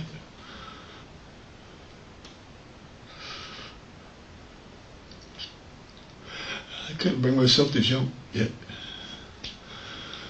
I thought about calling you guys. I said, I'll call them in a minute. I have your number on my phone. If you look at my phone, you'll see it's right there.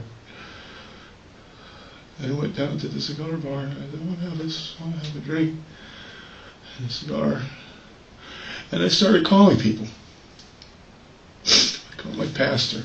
I called friends. I called people I've known all my life, since childhood. I didn't tell them I hurt anybody. I just told them I just want to end my life. It is over. Yeah. I don't know how I got back home again. Why I went back home. I went back home. Where was I when my daughter found me? Home. Tell me the truth. You were home. Was I passed out?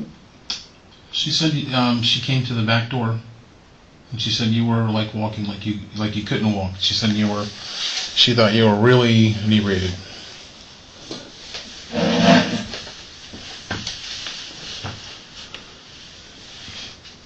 You took me to the hospital.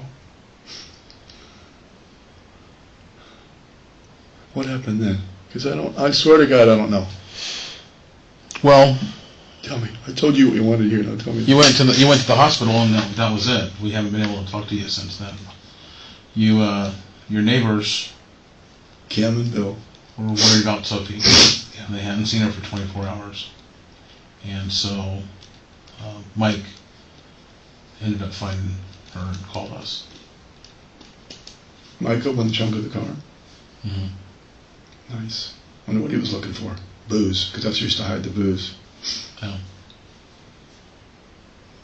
See, you got to keep alcohol away from alcoholics. I agree. And normally, there's not a key to the Cadillac in the house. But I wasn't thinking normally.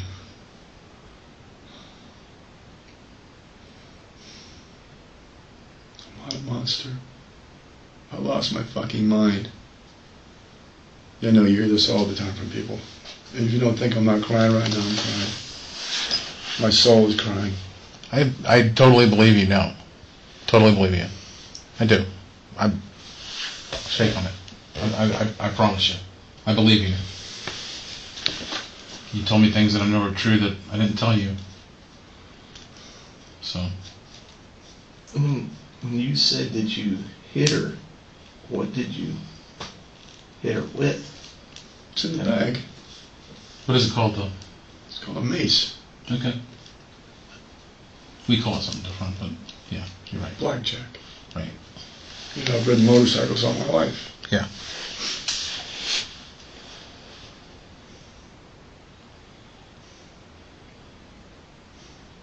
Monster. I want to go. Not yet. No. Yeah, you're fine. Take your time. I want to go.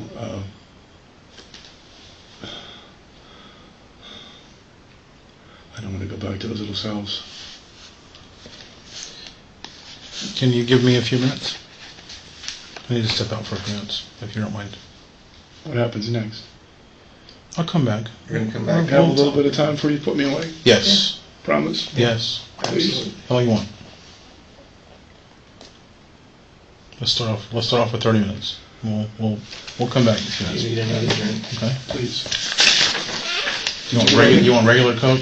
I'll go to the vending machine and get you one if you want one. Okay. All right. Thank you. Can I pee first? Yeah. Come on in. Bathroom's right here. I still can't leave the door open. There's a lot there too.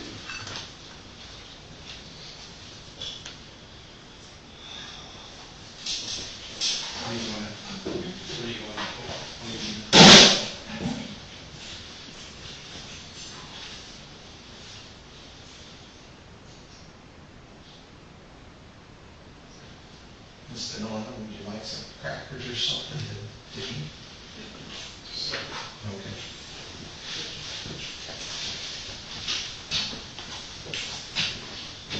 Hey Warren, I'll be back in just a few minutes, okay?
Are they coming back?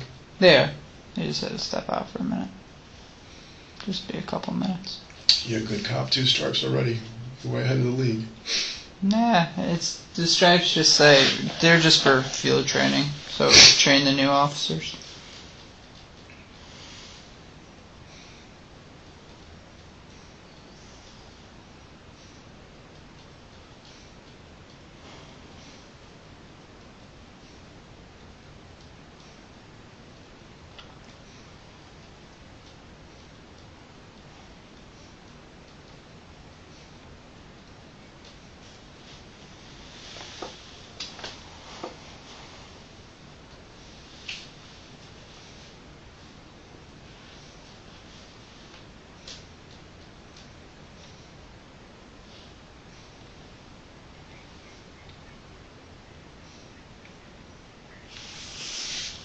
What happens next?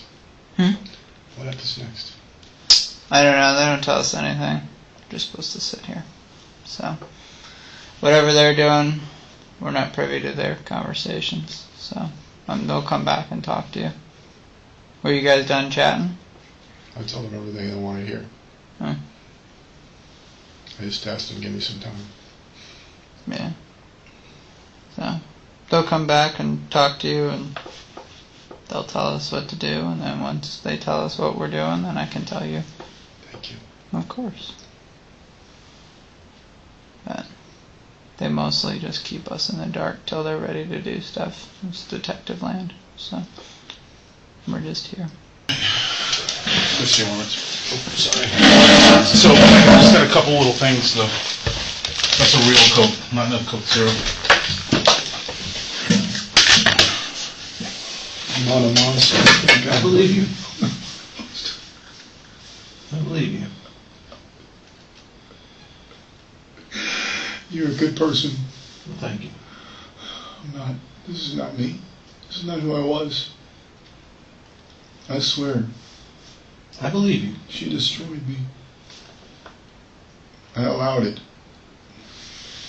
Cost me my family, my job, my career, my friends, my home, my life.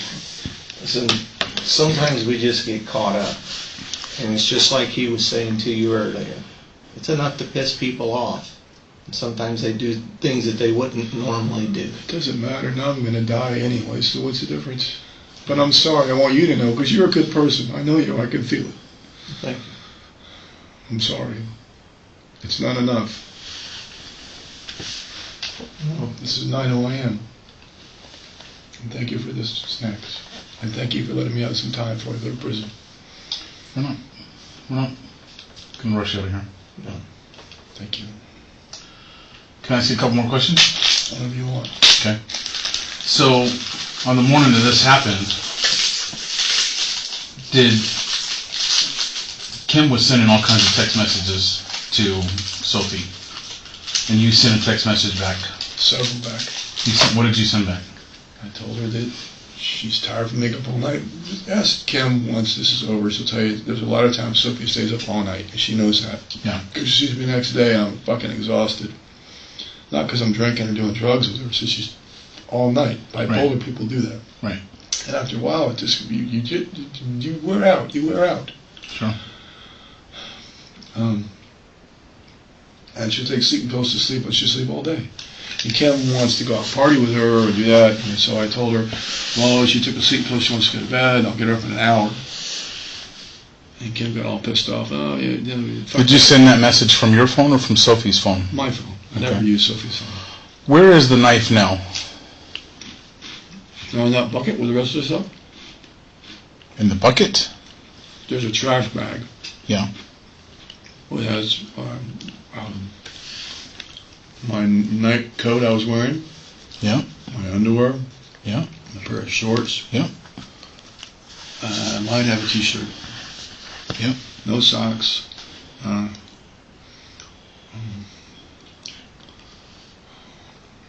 Paper towels. A lot of paper towels. Yeah.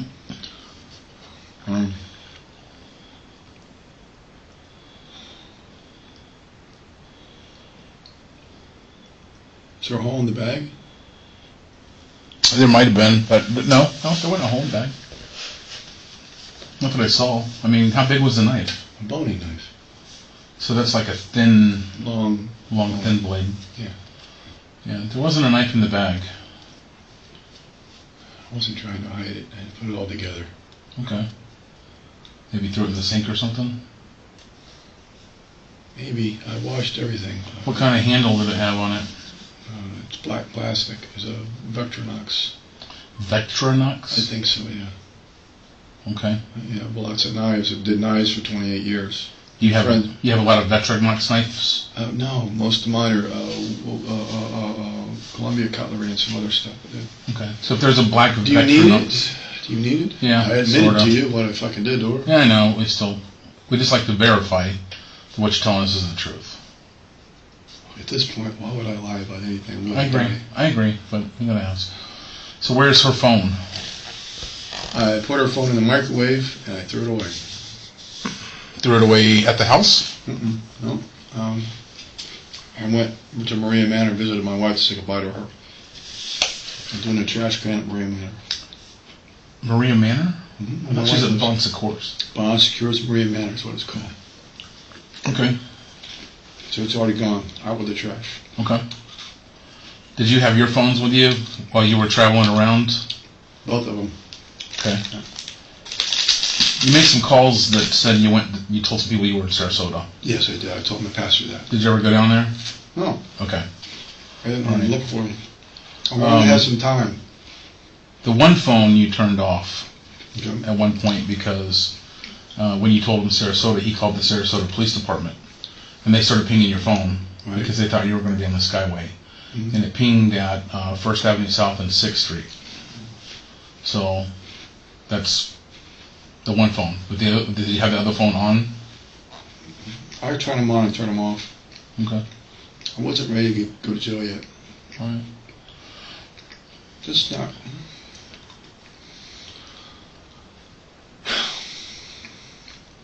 This is not who I am. Doesn't matter now. I probably washed the knife and not thinking about it, put it back in the knife rack. Okay. Because I put things back. Yeah. See how anal ran? When I peed in there, I wiped off the fucking sink. That's, Right. That's how fucking crazy I am. No, that's not crazy. That's just OCD. That's just you put things. Everything has a place. I'm sort of like that. At home, I'm definitely like that. I'm told at home I should be more like that. Yeah, I get it. Everything has a place, and I like it to be in its place. And I know that when you go to my house and do the black light, the blood's going to show up because I didn't use anything that's going to remove blood. We're already in your house. Yeah. Was there blood everywhere? Uh-huh. Without the black light. You could see it? You didn't clean it up. But we're looking for it. The normal person would have walked in there and not seen it, but we were looking for it. Sorry. Where'd you get the mace from? The slapjack. Snapjack. The slapjack, the mace. Oh, biker thing. Yeah.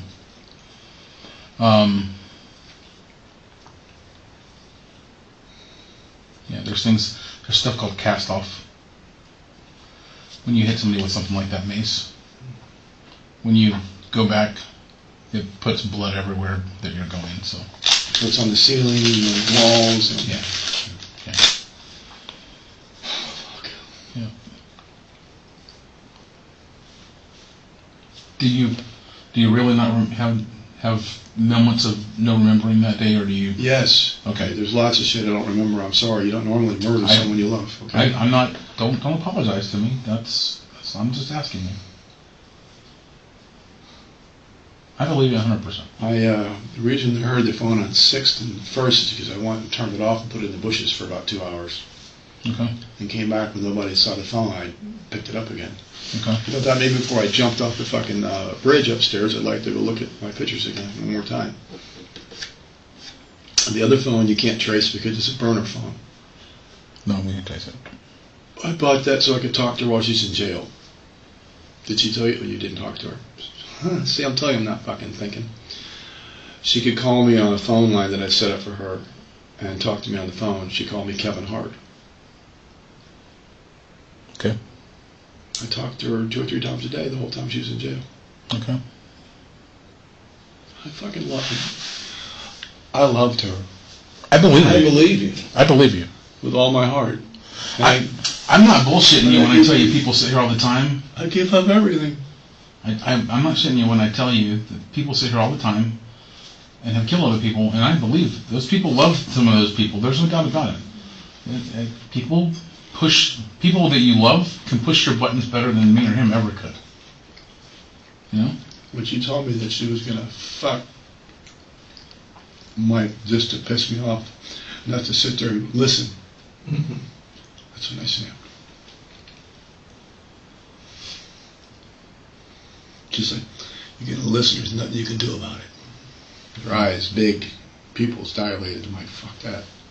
Fuck that. Fuck that. Do you remember going to Northeast Tavern? Yeah, Yeah. I did. I had food. How do you know? You went to Scott's after that. I did. How do you know that too? I talked to Scott. Really? I haven't really slept in 48 hours either. How'd you find me that way? Kim. What about Northeast Tavern? Scott told me. You told him that. Oh. I ate. Yeah. And a beer. Tuckers. And some riblets. Mm-hmm.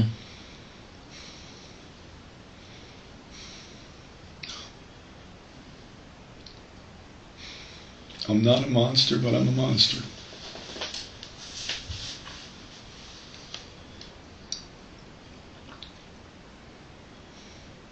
Did Scott tell you she was able to? Pretty much a lot of people have.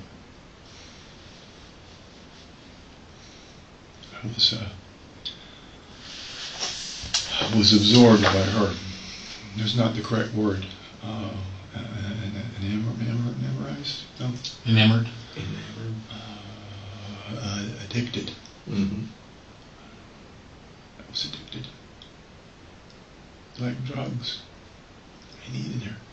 I needed it like heroin. I don't do heroin. But I can imagine what it feels like when she wasn't there. I had this here, was gut ripping pain.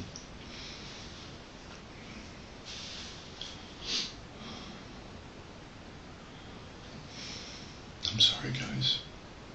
Oh, it's an apology. I'm sorry, God. I'm sorry you haven't had sleep in 48 hours. No, that's my job. It's okay. I'll get to retire one day.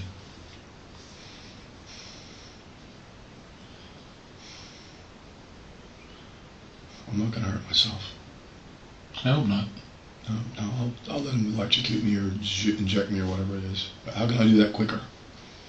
Can I ask for death penalty? It's between you and your attorney. I don't have an attorney. You're going to get one. I don't want one. Well, I represent myself. well, that's...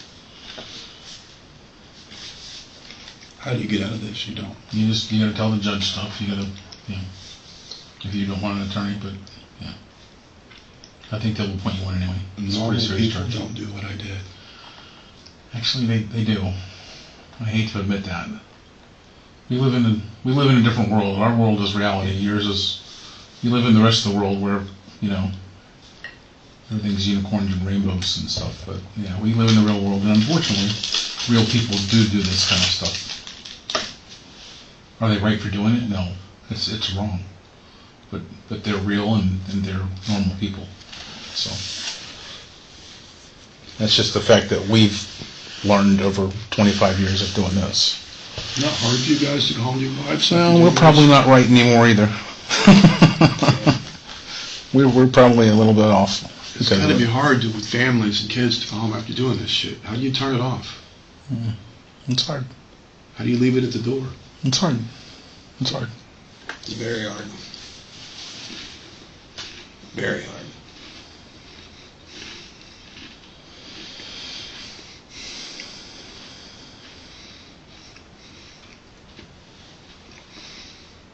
I'm trying to be selfish now, but I don't want to go to a little concrete bench with a paper thing.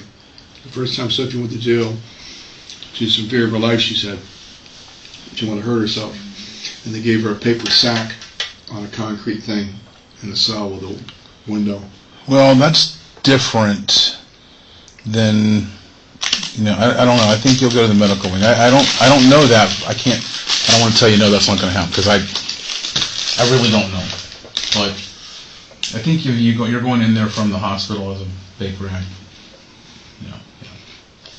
You're going to go to the medical wing, I would assume. Is it on the news yet? It's been on the news for days, but They were looking for me? no, Or that I've murdered my girlfriend? neither. We actually put out that you were not even a suspect because we thought you were watching in the hospital.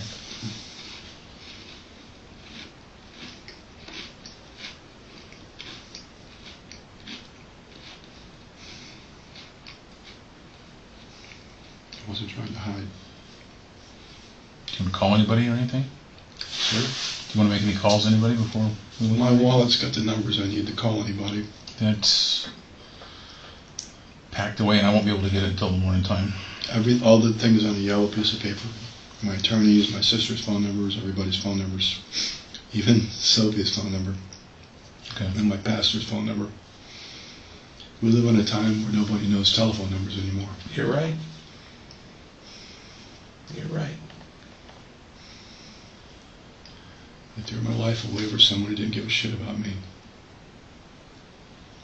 I didn't realize until just that moment when she said that. Right at that moment I realized she never loved me, she played me. Have you seen her files? She's done this to a lot of people. That's what her mom said. Did you see her files?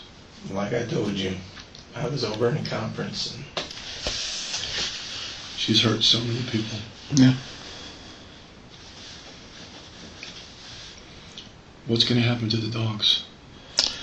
Your daughter has the dogs. All three? There were 2 dogs and a cat. Yeah. She said they were hers before they were yours. Yeah. Yeah, I talked to your daughter at length. She's a good girl. She is.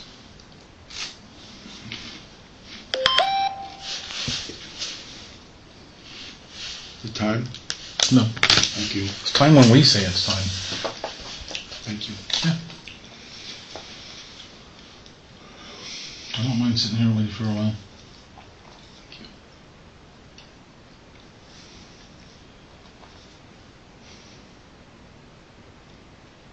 How can someone turn into an animal? Do you smoke? Cigarettes? No. Okay. I like cigars. I don't have a cigar to give you. Thank you. I wish I did.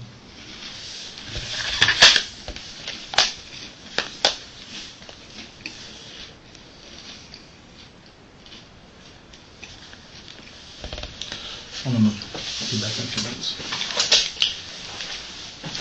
Have a little bit more time, please. yeah. Yeah. Yeah. No rushing.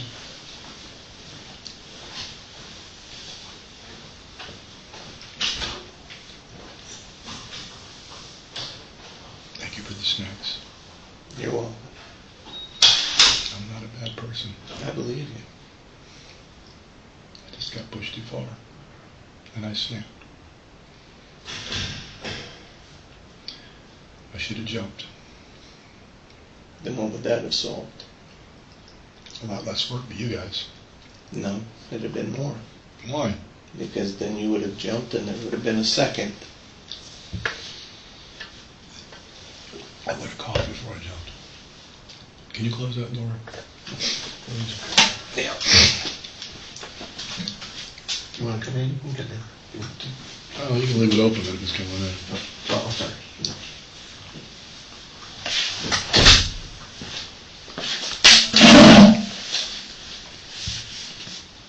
I had a very abusive childhood. My father used to beat me. I never wanted to do that with anyone. When Stephanie would get in trouble as a kid, she'd get a spanking, but not anything bad, nothing just like just a sent to her room. She was an A student all through school. When she got to about 16 or 17, we gave her a Sabre and JXI convertible for her first car. And she started disappearing, not answering her phone. She had it a couple of months and she blew it up. She had checked the radiator fluid and didn't put the cap on right on the interstate. She cracked the block, and then we bought her a Buick Rendezvous. Back when Tiger Woods was selling them, Rendezvous, and she had that. Her first day of school, she rear-ended some people on 4th Street talking on her phone. And got that fixed. And about 3 or 4 months later, she got rear-ended on the interstate. She said, "It's a bad luck car." So we got rid of it. After it was fixed, and I bought her a Cadillac CTS. She had that for 5 years. Until one night, a couple of years ago, she's leaving our house. She went to go get gas. It was on 62nd Avenue. Going the speed limit, and a guy on a bicycle, a homeless guy, rode right out in front of her, and she hit him. Killed him. This was the first call, was to me. I go there, the police were just arriving. Got her calmed down. And then when I was over, we bought her a Toyota Camry LE. And she still got that now. But it got to the point where I couldn't pay for her college and everything else anymore. And she'd already dropped out of school. I couldn't afford it all. She wasn't seeing her mom. And she got mad at me. Now she's got my sister paying her bills at 28.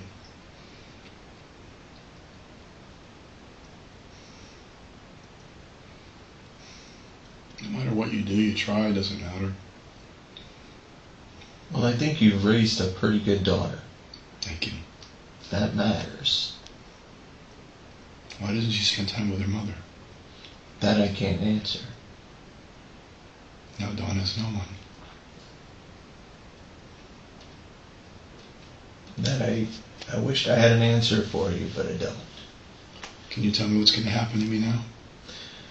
Like he said, you'll go out, they'll put you under medical watch because of the Baker Act. How long you'll be in there, we don't control that. They control that. The medical wing will control that out there. I wish I could tell you it's this many days, this many Freezing hours. cold in that jail anyway. Is it? Yeah. But to be in there with a paper sack is all you get. Mm-hmm. But I think it does matter. I think your daughter speaks volumes. You know, you've raised her. She's doing just fine right now. You can't ask, as a parent, you can't ask for more than that. You know what I mean? I've got 3 kids too.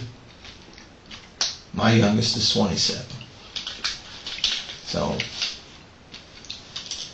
the best you can hope for is the best that you can do, and it sounds like you've done what you should do.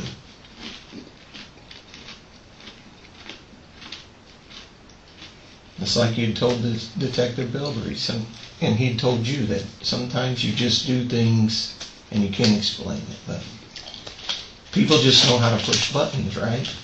It's not an excuse.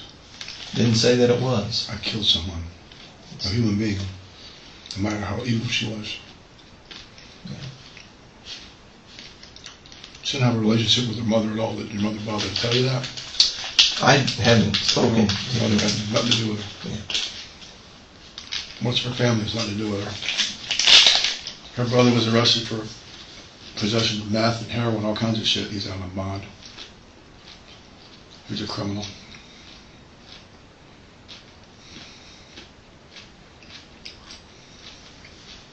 She got mad at me because I sent some money to her sister-in-law because I had no money. On the PayPal, you know? Mm-hmm.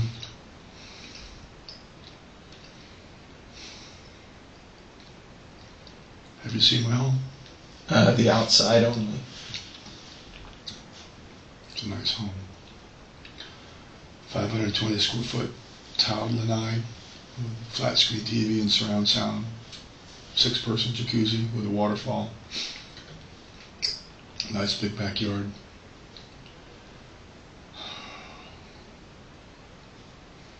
I worked hard. I was honest. 28 years.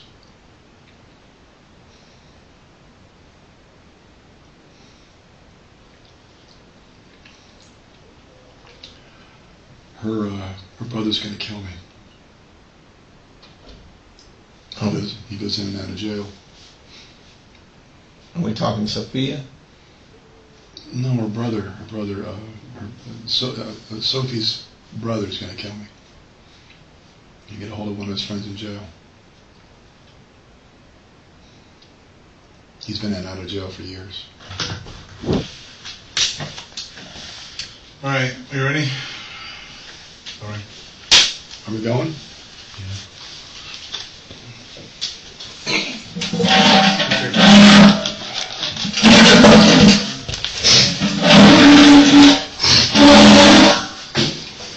Shall throw that over. I'll get it. I'll take care of it. Warren Brown was convicted on all counts by a Pinellas County court in Florida. Second-degree murder, aggravated domestic battery with a deadly weapon, violation of pretrial release. He confessed in that interrogation room, on the record. After his Miranda rights were read, he described every detail: the fight, the knife, the wheelchair, the trunk. He left nothing out. The judge sentenced him to life in prison without the possibility of parole. He will die in a Florida state prison. Think about the timeline. Officers responded to that address 17 times in less than a year. 12 days before Sophie died, Warren attacked her with a kitchen knife and screamed, "I will kill you all."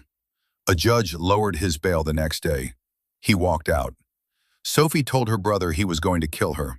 She stayed because she was afraid of what he would do to her children and her parents. Every warning was there. Every signal was clear. And the system released him anyway. Sophie Solis was 43 years old. She had 2 sons. She had a life before Warren Brown. And in the years she spent with him, she lost almost everything. In that interrogation room, Warren said one thing that was true. "I'm not a monster, but I'm a monster." Sophie Solis knew that before anyone else did. She put it in a text message to her brother 12 days before she died. Nobody stopped it in time.